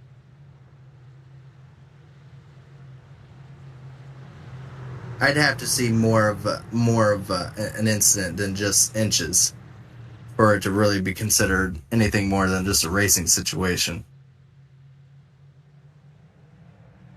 16 cautions. Then again, Zach, if you don't like it, you can come up here and be the race control and take that pressure off of Dave and I. That'll shut him up. Yeah, I didn't want to. Me and Dave didn't want to do that job. After 14 cautions, I thought calling this race was long enough. His green flag's out. There'll be 4 of you left, but.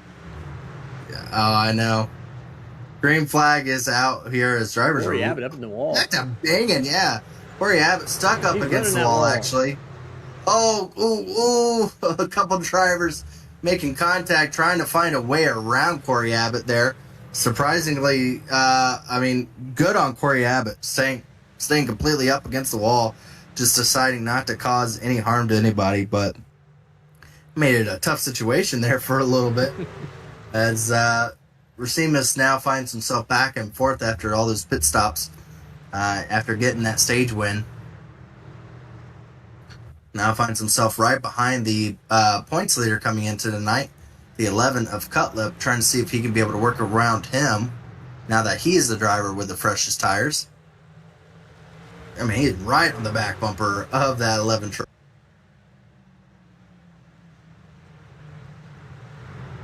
Up front here, Eidson over Dunwoody. Dunwoody's been,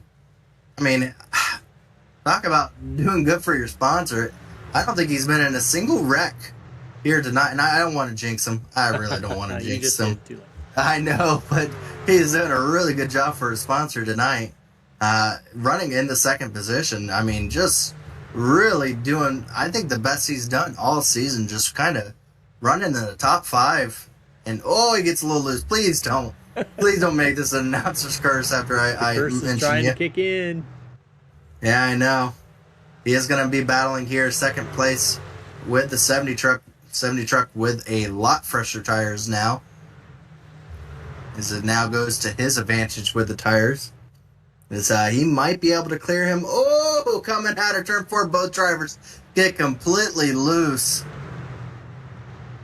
As looks like the 70 truck is going to be able to clear him going in turns 1 and 2. Able to get in front of Dunwoody there. Now 70 truck's going to set his eyes on Eitzen there. Now that caution did allow Chad Frankenfield to get back on the lead lap. And they are almost 3 wide racing back there. Dustin Dewar got completely sideways coming out of a turn. As Chad Frankenfield able to make that maneuver. Joe Francis now ducking underneath Chad Frankenfield. This is a battle all taking place right there just outside the top 10. As they were really close to going 3 wide. Chad Frankenfield able to work his way back up in the top 10. Man, Goodman got loose coming out of turn 4. Yeah, saved it, but it's going to make easy work for Chad Frankenfield to get around him. So that will put Chad Frankenfield up into the 9th position. As up there further along, really tough battling going on. That's between 3rd place on back to 7th place. Here comes Fuller. He's made After it back all to that 7th. front end damage, all that front end damage, still has a really strong truck underneath him. Trying to force himself behind Jeff Green. Almost made contact into the back of Jeff Green. He's pushing really hard right now to find his way back up there. As Chris Wright's trying to run that bottom lane there underneath Jeff Green. I mean, oh my gosh, he's right on the back bumper of Jeff Green. How he's not hitting him is beyond me. As they are still running really hard there. And as we're watching that, he's into the wall a little bit. Jeff Green taps the wall a little bit now. As this battling's going on, we have a battle for the lead up front too. As Rasmus is caught to the back bumper, or Racimus is caught to the back bumper of Eitzen. Talk about my personal nightmare of last names there, Dave. As I've messed up both of those last names multiple times this season, as they are side by side going turn 1. Yeah, I know. Is it Edelson? No, it's Eitzen. Okay, I thought I was been saying it right. But side by side here for the lead, the 70 truck onto the inside of Eitzen as they are going through turns 3 and 4. 70 might have an advantage here at the line. No, still goes to Eitzen leading that lap. Good battling here for the lead here. Now that the 70 has a fresher set of tires. A little bit of contact to the outside wall there. 77 made. Whoa, 70 loses back in a little bit. They are pushing really hard for this lead. They realize it's getting closer and closer to the end. This has been the longest green flag run we've been on so far. As the 70 still trying to figure out a way around the 77 truck here in hopes that he doesn't burn his tires up. But he's also got to be looking behind him because very quickly Fuller's starting to make his way up through the field too, all the way up to the 5th position now, and trying to look away past Dunwoody there for the 4th position. So very quickly they're going to have to figure it out here if Jesse wants to be able to find a way to get far enough in the lead here. Sideways goes the 55. And contact into the side of Dunwoody there and into the inside wall a little bit. Goes to 55 of Fuller there. I think he got loose in turns 3 and 4 and slid all the way up into the side of Dunwoody there. But we're going to take a look and see what exactly went on. Yeah, a little contact there. Got the 55 a little sideways. And then coming out of turn, yeah, that's going to be on the 55 on that one. That's going to be his second, right? I don't know what you would consider the first one, contact under caution. I don't think that counts as a racing tally, does it? I don't know.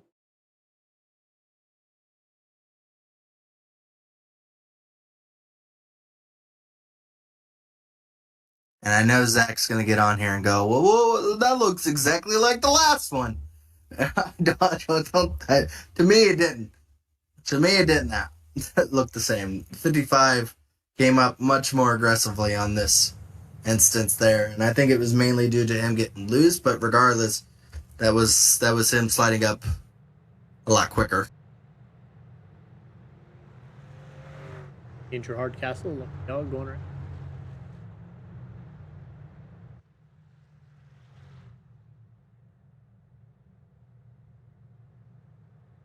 Confirmed that the yellow tallies do not count like that in the race. I think that's going to mean the 55 is going to be able to continue here. Yep. We still have 19 trucks on the lead lap here.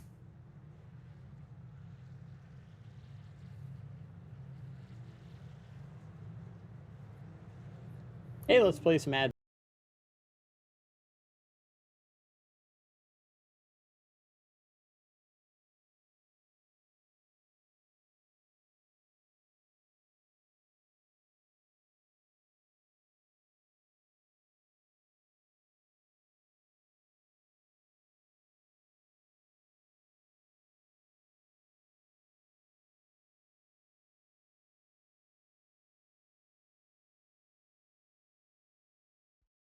Racing isn't easy, but experiencing it is.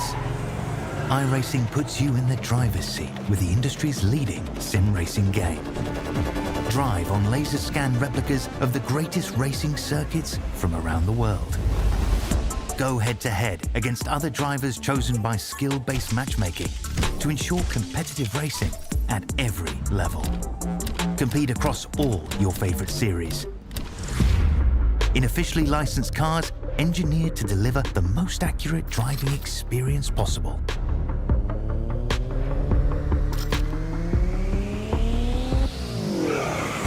Join a race or host your own with players from across the globe. Race against the computer or in a league with friends. Feel the thrill behind the wheel. Visit iRacing.com.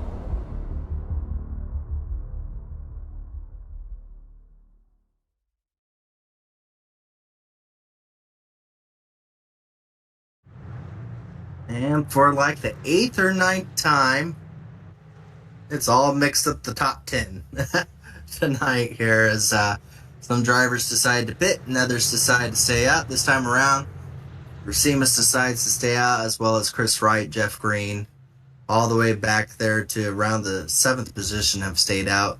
Drivers with fresh tires, Eidson coming out there with the freshest set of tires to see if he could be able to make a late race move here with 50 laps left to go in this event. It's all up in the air, folks, as to who is going to come up on top. But needless to say, I don't think any driver is going to have a clean truck at the end of this.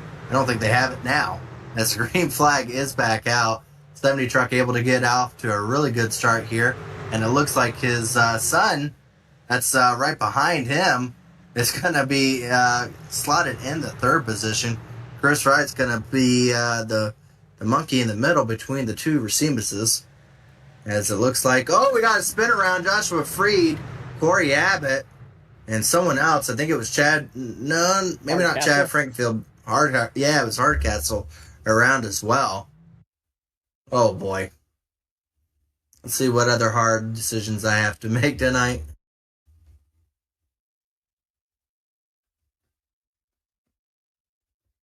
Into the wall. 25 into the wall a little bit. It gets loose. It spins out. But unfortunately, some drivers had nowhere to go. Corey Abbott right into the back of, not hard, luckily, of the 25, but I think that's the second tally of the 25, Joshua Freed.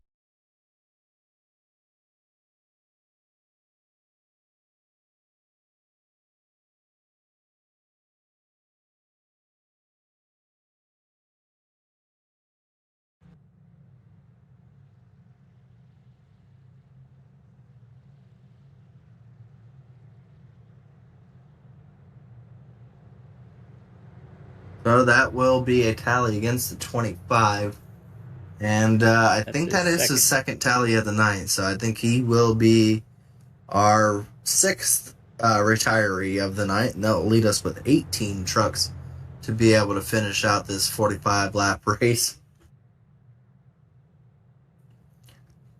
I would feel pretty comfortable saying Racimus has had a really good strategy going into this race. He's pitted a lot less than other people, and he's won stages because of it, and now he finds himself out front with clean air in front of him with less than 50 laps left to go. I know Hyson has fresh tires, and some of those other guys further back have fresh tires, but we've seen it's not easy to get to the front.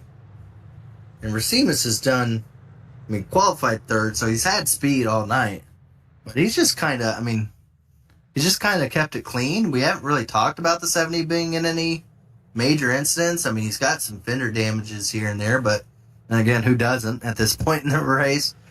And Chris Wright, again, one of those drivers has just been good, but unfortunate for him, the driver he's trying to beat is running in third. Jeff Green been doing a really good job in the fifth position. Cody McCorkle, sixth. Dustin Dewar, good recovery by him in seventh. Trey Eidson trying to make his way up through the field. Joe Francis just kind of been avoiding things. Justin Fuller, who's got about every color on the front bumper other than his. Got Michael Goodman in 11th. And David Dunwoody finds himself in not a great position considering where he's been running at all night. He's going to have a hard time getting through that field without having some kind of problems. William White up there, Andrew Hardcastle. Some of these guys have been around quite a few times tonight as we are on our 18th caution. Still 18 trucks on the lead lap back there. Two of them we didn't mention, Corey Abbott in 17th and Chad Frankenfield. Corey Abbott in 16th, Chad Frankenfield in 18th, and Chad Frankenfield in 17th and Leighton Norgard in 18th. Sorry about that. And as the pace car lights are off, see if we could be able to get some green laps led here.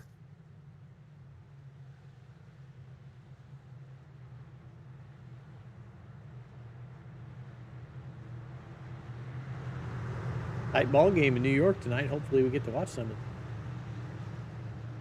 Oh, you're watching we'll it see. Now. I got off on the side, yeah. Pace car lights are off. We're going to be going green here. The 70 gets out to a really good start there. You think him and his son would have a better timing going here to where they would time those restarts, but it looks like Chris Wright's going to be able to clear himself quite easily for that second position there. I know my son never listens to me, so. Yeah, that's true.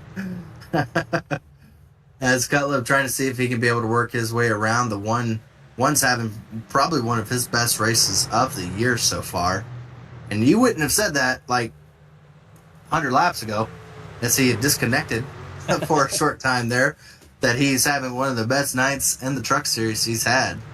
Running third place, doing a really good job. Trying to run that outside lane. Ooh, getting loose there.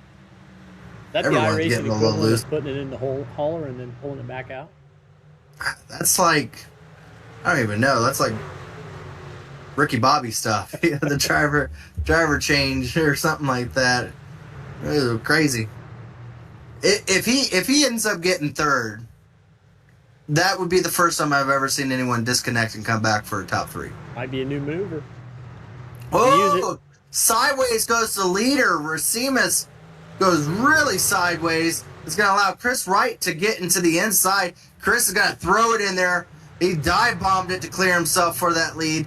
So now into the lead is the 42, all from the mistake of the 70, and 70's still having some issues. Made some more contact with the wall. That's going to allow Cutlip now to get underneath them. And around goes the 77. Eidson around. The first issue the 77's had all night, and that was because he found himself deep in the field. And it put himself in a bad position. He actually wasn't that deep. He was running 6th. So he was working his way up. Oh, racing incident, I would have to say on that. It was just I really wouldn't put that on anybody. I think the 77 checked up a little bit. 77 checked up, and the 55 was right there.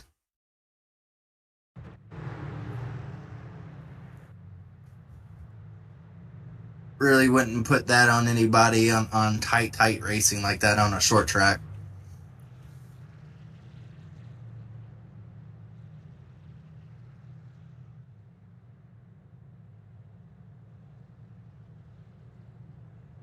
Yeah, because that was in the, not like in the beginning part of braking. Everyone was already braking. That was just drivers braking harder at a certain point in the mid part of the braking.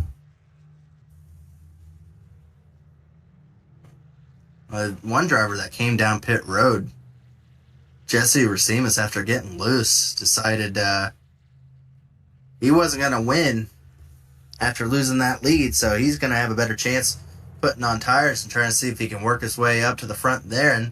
But he's going to find himself buried in the field. I don't know if I like that strategy so much, because he's going to find himself deep in the field now. Really deep. I almost would say, even if you weren't going to win, a second place was better than... where's he running at right now, Dave? Oh. 13th? Oh, boy. With only, what is that, 35 laps? I don't know if I like that maneuver. Yeah, well, don't say that, Dave. And I'm pretty sure they're all going to be questionable calls. Oh, boy. We'll see if that maneuver works for him. But Chris Wright out front after taking the lead. Puts Cutlip in second. Racimus in third. Jeff Green up to fourth. Fuller now finds himself in fifth. Oracle sixth. Dunwoody, he's coming back up to the front after being outside the top 10 with new tires. Now finds himself up to the 7th position. White now finds himself up into the 8th position.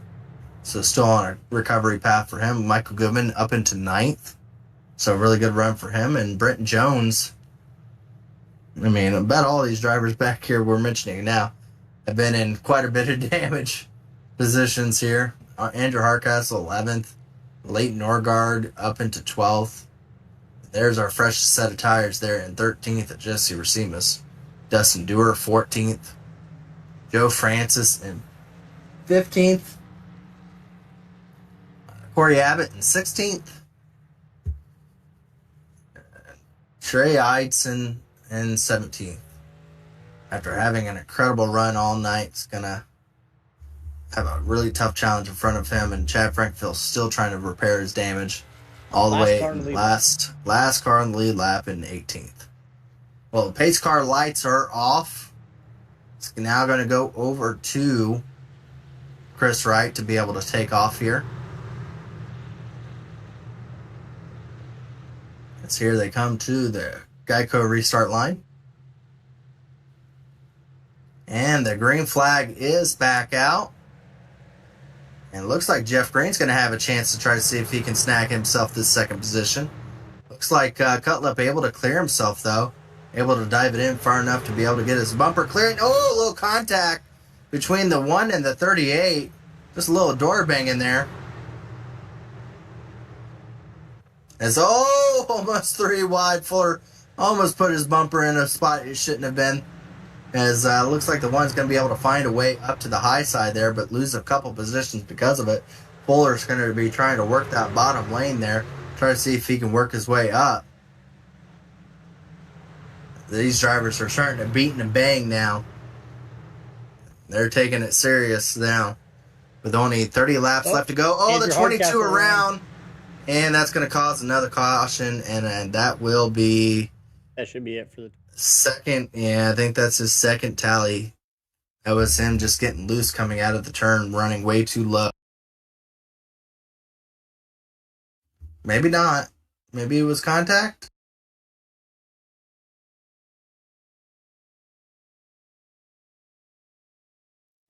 I mean,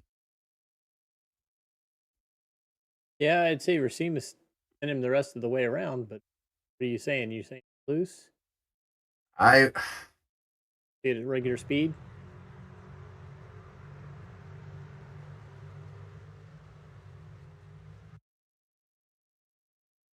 Back it up a little bit? Yeah.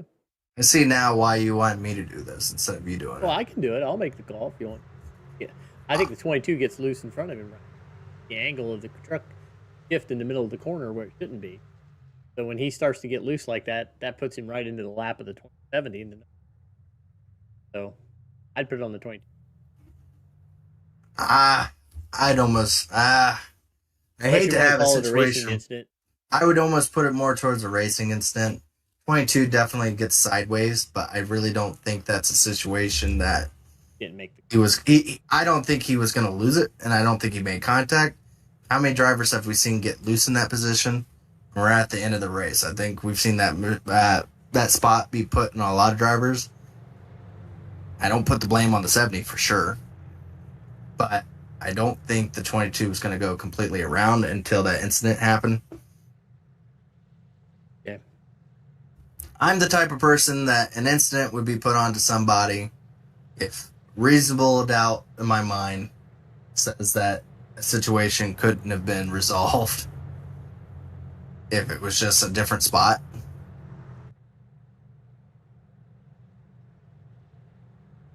Caution number 20. I didn't think this was one tonight where we had to put an over. I think we've done enough for tonight, Dave. We didn't need to be the odds makers also. They would have been saying I've been forcing some numbers to happen here or something or another. Hey, last thing, I haven't eaten supper yet. I thought people didn't like tallies being put on everybody on nickel and dime stuff. I would say, but I guess I'm wrong. I haven't heard a lot of complaining tonight, at least not in the voice. I can't see the text. We've been doing all right. For the amount of money we got paid extra to do race control, we did a great job. Yeah. Maybe these guys are taking longer so we get paid more. The full-length race now. It feels like a full-length race.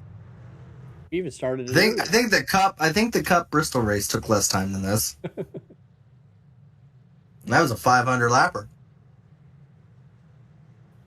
One driver that looks for this race to end quickly and trying to go for his first ever truck win is Chris Wright. When you've now talked to him, and he really, really wants a victory this season in the Truck Series. I mean, he made it a precedent to tell us that he would do anything he could to try to get a victory. We're gonna see how true to that form he is here. Yeah. Well, here they go with 25 laps left to go. Chris Wright's going to be to the inside with Jeff Green right behind him. It's here they come to the restart line. Green flag is out. Ooh, Cullip got a little swirly there. He would have had a chance to stay on to the outside there. Chris Wright unable to do so. That's going to allow Chris Wright to be able to clear himself. But here comes Cutlip. He's going to have a little cut under. He's going to go underneath the 42, going into turns 3 and 4. Going to try to make a maneuver here. Jeff Green and McCork will have a battle coming out of turn. Ooh, contact back there. Chad Frankfield into the inside wall. Hard contact. And caution back around. And I think Cutlip got the lead, too. I think Cutlip threw it in there, seeing that there might be a caution.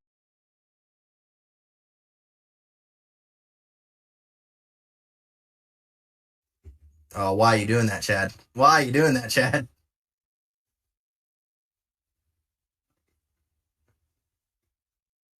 Yeah, I don't see why you would want to force a 3-wide situation right there. Yeah, I'm looking at like the 15 should be behind the 49. Right? Well, I mean, there's room and then there's just no room. And Yeah, he makes contact with the 49, checks up completely. 35 has nowhere to go, so. Well, you can use that banner. Chad finally got one. he's gonna get an EOL from us on that one, and we'll have to keep an eye on it. I think the 49 maybe made more contact after the fact into the outside wall.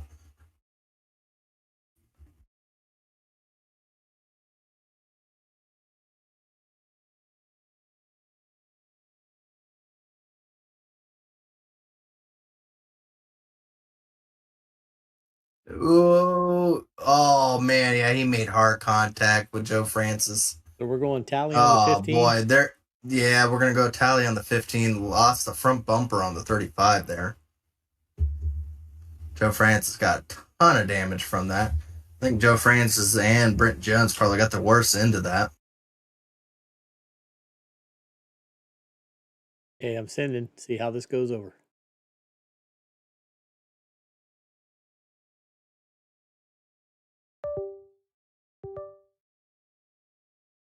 Well, he hasn't complained just yet, but I don't think they've given enough time for him to talk. Mia. Tally is on me.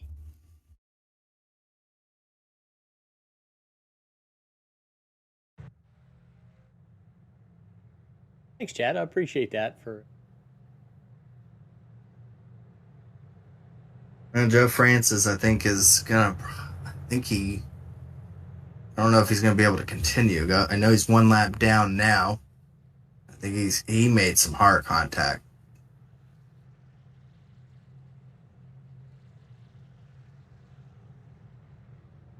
And he's got no front end on that truck.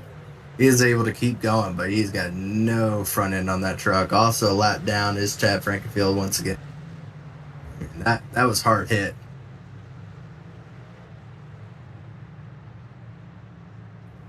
Oh, we're going to be under 20 laps left to go in this event here. Out front, Cutlip able to get that lead over Chris Wright. He did a wonderful job being able to do that crossover maneuver on Chris coming out of turn 2 on that restart. And able to dive it underneath Chris Wright and then timed it perfectly on that restart. He threw it in just long enough for the caution to come out.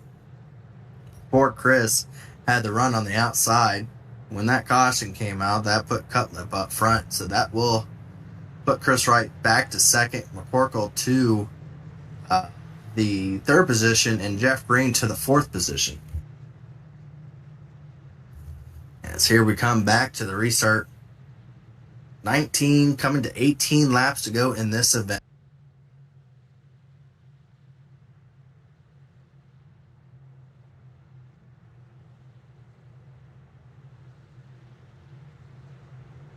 "21 cautions so far. Are we done with the cautions? It's yet to be seen, but I would have to say no." But here they come to the restart line. Chris is going to probably be pretty aggressive here to try to find a way back up to the front, but does not have a great restart. Jeff Green actually gets a really good restart, so does Cutlip there at outside lane. Chris Wright might be able to clear himself for that second position. Does do so right in front of Jeff Green, but look at the lead. Cutlip able to get there. He's going to have about a 3 or 4 truck length lead. That's going to cause Chris Wright to have to push it here to see if he can be able to get the run on him as a few drivers make contact. Oh, the 70 into the 44. Around goes Goodman down the front straightaway. I think the 70 might have gotten loose coming out of the turn and into the side of the 44.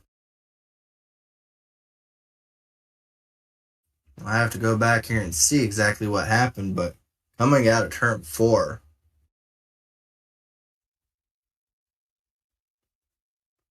And the 70. Yes. Oh, yeah, 70. Definitely a little bit of contact there. Got a little tail happy on him. And into the side of Goodman it goes. And Goodman, I don't know how much damage Goodman got, but definitely not what he probably wanted. This late in the run is going to be starting deep in the field.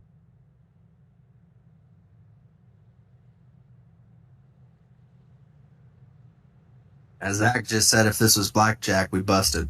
Too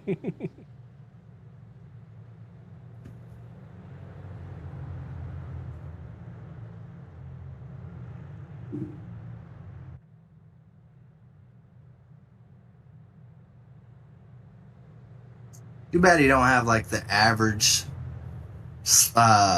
like lap time around this racetrack. I guarantee you, it's in the 40-second range. Probably. Looks like Joe France is able to get one of his laps back. Still no front bumper on it. Well, we've At been this running point, for 120 divided by 85 laps. well, thank you.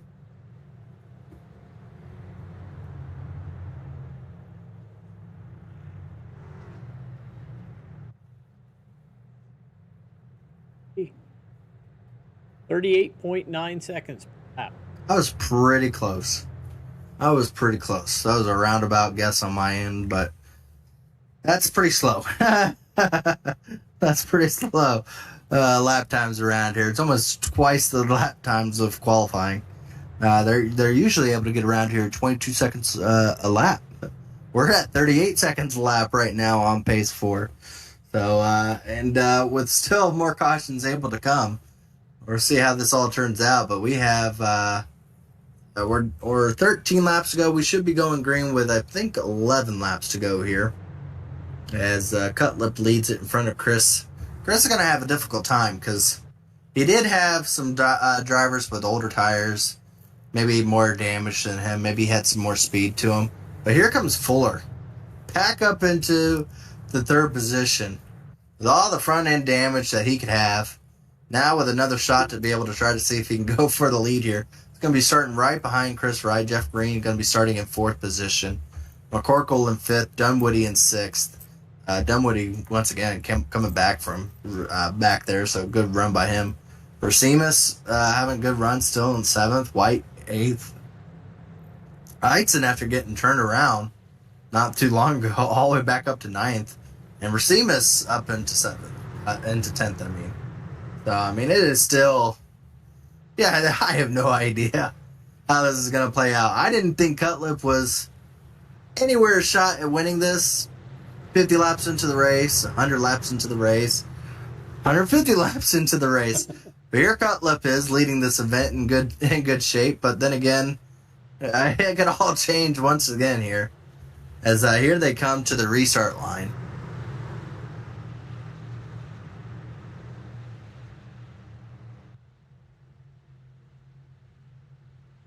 Well, with 11 laps to go, we are green flag once again. With Cutlip leading us off here.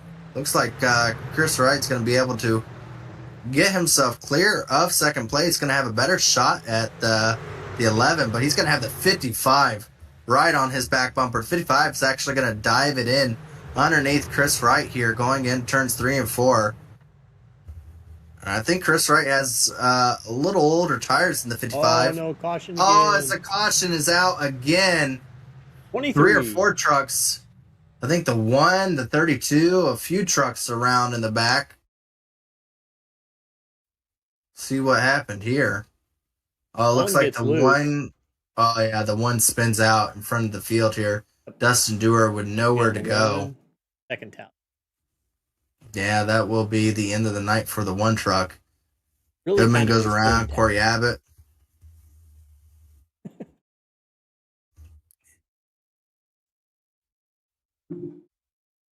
Shame, I guess he had it working. He had that maneuver working. I mean, to be fair, he finished better than when he first retired. But unfortunately for the 1 there, got loose in the middle of the turn and caused a big wreck because of it. That will be the end of his night. Dustin Dewar, more damage to try to have to fix if he decides to fix it. So that leaves us with 16 trucks on the lead lap.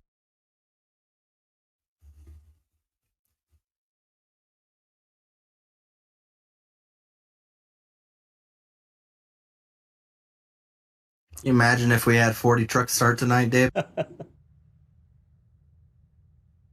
I'd be here till the Xfinity race. Nope. I'd be asleep. Oh, this is the 23rd caution.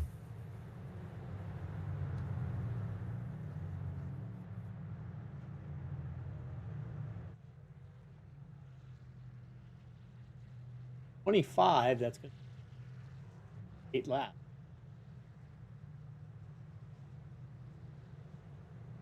More? I think more.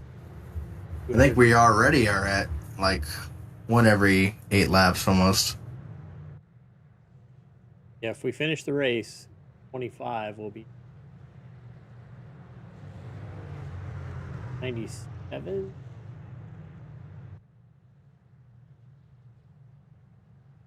Divided by 20.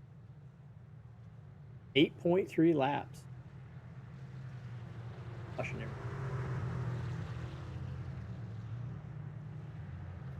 Do you have down how many laps under caution we've been under?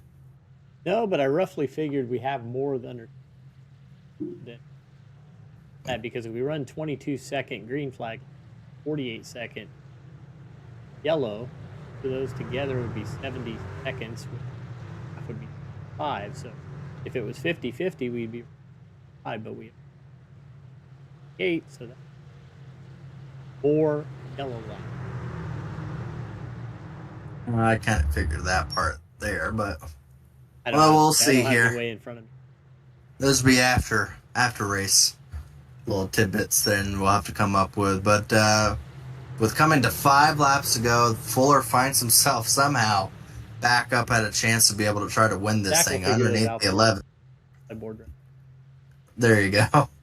As they get to the restart line, green flag back out. Cutlip is green, but the 55 had an amazing restart there.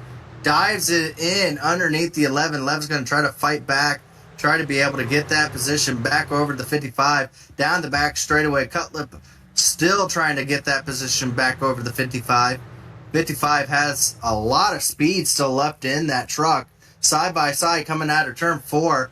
Everyone's still going green. 55 into the slots in behind the 11 truck with 4 laps left to go in this event. We're still green. Chris Wright able to get that 3rd position. And Dunwoody, he finds himself now up into the 4th position. So really good drive by that 46 to find himself up to 4th. Here they come with 3 laps left to go in this event. Is this going to be the end of it, or are we going to have another caution? Unknown yet, but right now they are driving hard, as I'm hearing drivers starting to go 3 wide back there further on. As here they come to 2 laps left to go. The 55 still trying to find a way underneath the 11. Popsicle sticks up in the air. 2 laps left to go. Right now, Cutlip over the 55. Down the back straightaway, the 11 truck gets a really good run down that back straightaway. Gets about a truck length advantage, but the 55 throws it in. Here they come to the white flag. White flag is out. The next time around will be the end of it. 55 throws it in there, gets a little bit loose, coming out of turns 1 and 2. Looks like the 11 is still clear, gets himself out to about a true truck length lead over the 55, coming around turns 3 and 4. Cutlip around in the back of the field, all over the place, but at the end he is here where it matters, and he wins it here at the Indianapolis Short Track 200. As there's some trucks around on the front straightaway at the finish line.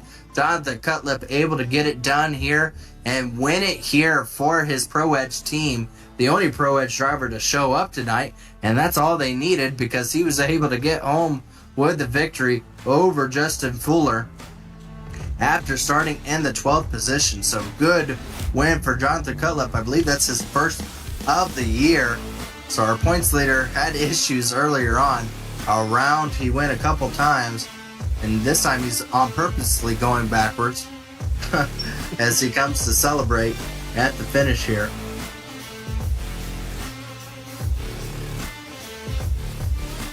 Well, I'm not going to delay things any further here, Joe, as he is Dave, Joe? I don't know. Jonathan Cutler able to get it done here. Let's go ahead and go through the field of our finishing results here. So fireworks go off here. Results.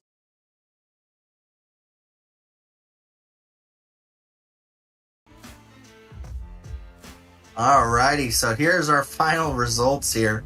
After all the craziness that went on, Jonathan Cutlip able to get it done over Justin Fuller by only 0.2 of a second. Chris Wright able to come home in third position over Dunwoody, and his new sponsor gotta be happy. Best performance he's had so far. Able to get that fourth place finish. Jeff Green, another good solid run in fifth position, adding to those points for this year. Trey Eitzen able to come back after that late race spin, comes back to finish seventh. Jesse Racimus, after having incidents there, able to come back to a seventh place. Cody McCorkle able to come home in eighth position. William White in ninth. And Leighton Norgard will finish off in the 10th position. Andrew Hardcastle able to get to the 11th position tonight. Brent Jones up to 12th. Michael Goodman able to finish it in the 13th. And Dustin Dewar in 14th. Corey Abbott able to come home in 15th. Joe Francis able to limp that truck home back into 16th. Those were our drivers that were able to finish on the lead lap. Drivers outside that, Jaden Racimus in the 1, able to finish in 17th. Chad Frankenfield 18th. Joshua Freed in 19th. Sam Batwell 20th. Robert Smith 21st.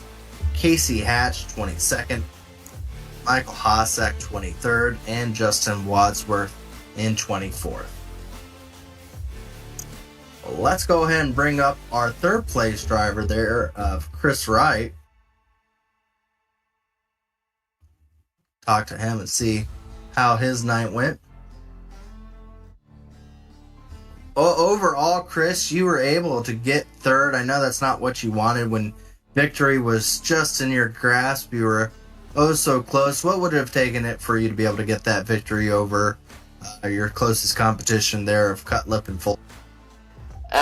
Being on the same tires. We had to stay out. We made a pit call there to pit. I thought more guys would pit. We ended up back around 6th or 7th, and I knew, we were going to get a bunch of cautions to the end, and I knew that I wouldn't be able to pass from 7th or 8th on the same tires, so I had to stay out. So if we could have just had the same tires on that those guys had on, I think we'd have had a way better shot, but we will definitely take it. Never raced at this place before. Got good stage points, got good race points. I think that's going to lock us into the playoffs going before we ever get to Knoxville in the dirt, so that's a big sigh of relief because I did not want to go into Knoxville having to worry about points. I don't think you have anything to worry about points now. Now you have to worry about trying to see if you can beat Cutlip for the overall regular season points there. He was able to get you for the win here, but I think you gained maybe a little bit more with stage points going towards your name. But overall, it comes to, as you say, some difficult tracks here. Knoxville, Martinsville, and Talladega to try to end this regular season out. So what do you have to do for these next 3 races to try to accomplish that goal of being the regular season points champion? Well, survive Knoxville, for one. That's going to be its own kind of animal. Martinsville, I'm actually looking forward to. I think we showed some pace tonight. And I feel pretty good about these short tracks. Martinsville is one of my favorite tracks, so I feel pretty good about Martinsville and that we'll have pretty good speed there. Of course, you got Talladega. That's a crapshoot. So I'm not even sure how close. You just brought it up. I'm not sure how close the points are for the regular season champion. But, yeah, we got third place in both stages tonight, and I'm not sure. I don't know if Cutler got any stage points tonight. So definitely made it up there, but he got the checker flag and goes home with the trophy. But the old Hucks machine out here for Dave and everything he's doing to put this thing on the racetrack, we're finally getting some TV time up here near the front. Good job. Yeah, there you go. Well, overall, good finish for you. Is there any other thank yous and shout outs you want to give tonight? Yeah, I want to give a shout out to everybody at Mountain Man, all the guys there at the shop trying to give us some good race trucks here. And truck looked fantastic tonight, ran really well. I was working a lane that I don't think a lot of guys were working. I was interested to see what would happen on the longer run because I felt like we had one 25, 30-lap run, and I drove up to first and second and felt like I could make the pass. So I'm not sure if my lane was working better or worse for the tires, but we never did find out. We had all those cautions out there tonight. But yeah, everybody at Mountain Man, shout out to Dave here, everybody at Elite Racing Network, yourself, Gerald. And I'm going to go ahead and give a shout out to Josh Adams. I know he's, he might be watching tonight. I'm not sure. He's dealing with some issues right now. So let him know that we're thinking about him, and we're going to try to go win out here and run well and hopefully make the playoffs next week. Everybody make sure to tune in next week. It's going to be crazy. I have no idea what to expect next week. Gerald, I believe these trucks have ran on dirt a few times, and next week will be my first forte into that, so I'm not sure what to expect. You turn right more than you turn left. That's and turn it with the gas pedal, not the steering wheel. We just want to be seeing the checker flag next week. If we're on track when the checker flag falls in Knoxville, that'll be mission accomplished. You'll be fine. You'll get it done. Don't worry about it. You got nothing to lose at this point. All you can do. Oh, and I got two more shout outs I got to give here. Nick Massey and Zach Wright, my brother from the spotter stand, they were really helping me there. I missed a wreck there barely in the middle of the race when everything felt like was squeezing in around me, and if it wasn't for Zach helping me get through that wreck, I don't know if I'd have got through it. All right. Well, congratulations on the third. We're going to get through this night since it's almost 11 o'clock already. All right, guys. Thanks for the interview, and I hope it was fun for you guys. Yeah, it was fun. It was fun at the end there to see it all come to a head and see who was running up front after all that craziness. And again, congratulations on that third place. As you'll have a good shot at being able to try to get that overall over Jonathan Cullip. I think it's going to come down to the wire. That was our third place driver there of Chris Wright, able to get that third place, and Justin Fuller having a very long night of back and forth and a lot of time on pit road and contact here and contact there. I'm surprised, Justin, you had I don't know how you had a front nose, to say the least, after all the little bit of contacts here and there, that somehow you were able to get repaired enough to still have speed to at least make a fight for the lead there. What all went down tonight that led up to the? I mean, it started out great. I mean, other than obviously all the yellows during the race, but we got the lead right from the get-go. This is my all-time favorite track on the real world and on iRacing. I love this track. Honestly, this track being on this schedule is the sole reason why I signed up to run at Elite, and I've been having fun ever since. So, even though it was a bad race with a lot of the yellows, I still had a lot of fun tonight. Yeah, we got involved in that one yellow, got right hooked into the outside wall, and just had to battle back from that all night long, pretty much. And being stuck in traffic here, it is hard to pass, and a lot of inconsistencies with other drivers and which lane they're taking on entry and exit in the middle of the corner, and it just had to work our way through the field as best we could. Well, overall, you were able to get it up there and finish into second place here tonight. And I think even your teammate was able to get up into the sixth position. So overall, not the worst night, but not what you exactly wanted there. Do you think it just kind of was putting yourself in that one caution where you took tires and then you took another caution and took more tires and put yourself back there? Would you have gone about it a little bit differently if you'd known how hectic tonight would have been? Yeah, I mean, I think you kind of get a gauge of the interest or the gauge of how the race is going to unfold right in the beginning of the race, but you never really know. So when I pitted the first time, I thought, okay, I have enough worn out tires here. I think a good chunk of cars are going to pit, and they did. But the problem is we couldn't make it on fuel from that spot. But the following caution when I pitted, that was a point in the race where I knew if, God forbid, somehow we ended up going green to the end, I knew I could make it on fuel from that point. So I almost was forced into that position. I don't think that was a bad call. I think it was the right call. It's just unfortunate how the race unfolded after that. If I didn't get right hooked into the outside wall and catch all that damage in that moment, I would have been fine, I think. Well, again, a good second place finish for you tonight. Not exactly what you wanted, but as far as the nights go, could have been a lot worse. So we want to go ahead and let you do your thank yous and shout outs for tonight to be able to thank all those that help you get into this position.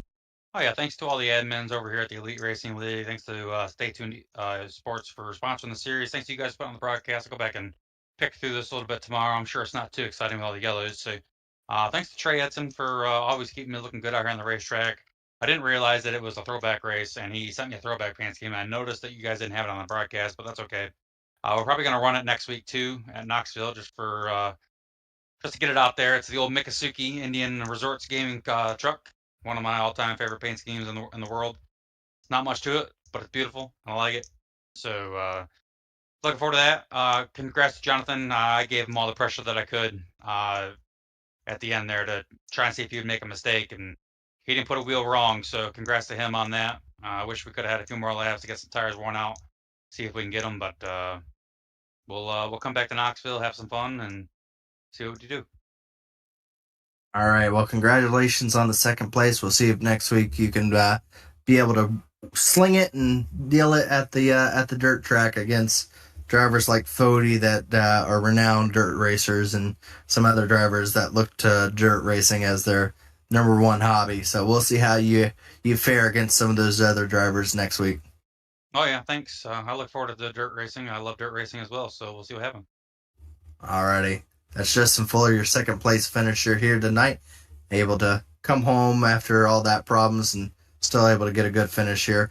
As we bring up our winner here tonight, Jonathan Cutlip was around like 3 or 4 times and wasn't there 50 laps into the race, wasn't there 100 laps into the race. I don't even think he was even in condition 150 laps into the race, but when it came down to lap 200, he was there to get it all. Jonathan Cutlip, tell us exactly in your aspect of what it actually took to get to the lead, because I don't even know if we really represented how he even got up there. He just kind of showed up and he took it there at the end, that lead, and able to just kind of hold off Justin Fuller to get it done there.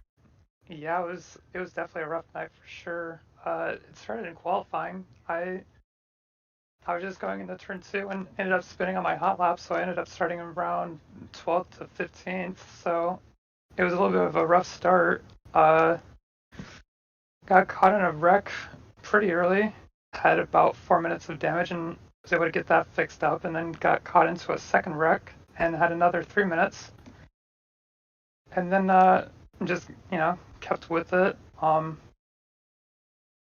Was able to take tires at the right time and just stayed out towards the end and just ended up getting track position when a bulk of the field ended up pitting. Well, again, congratulations on the victory. I mean, I believe that's the first victory tonight. You didn't even have any Pro Edge drivers out there to help you. Kind of had to shoulder it all on your own there tonight, didn't you? Yeah, it was just me tonight. Martin, unfortunately, had a rough go at it, or Casey Hatch, sorry, but yeah, it was just me out here tonight. No, overall, there's a heated battle between you and Chris Wright for this regular season point standings. Tonight helped you a little bit. He got a lot of points in the stages, but you were able to beat him in the overall. But it closes in even more for that regular season championship there with another dirt track, short track, and super speedway coming up. What's your outlook for these races? Pretty much just survive. I'm not really looking at the regular season points, just trying to get set up for the playoffs and just make a run at it, see if we can get some things rolling. Well, again, congratulations on the victory. We want to go ahead and let you do your thank yous and shout outs here tonight as anybody still staying up this late. We'll definitely want to hear who all allowed you to be able to get this victory.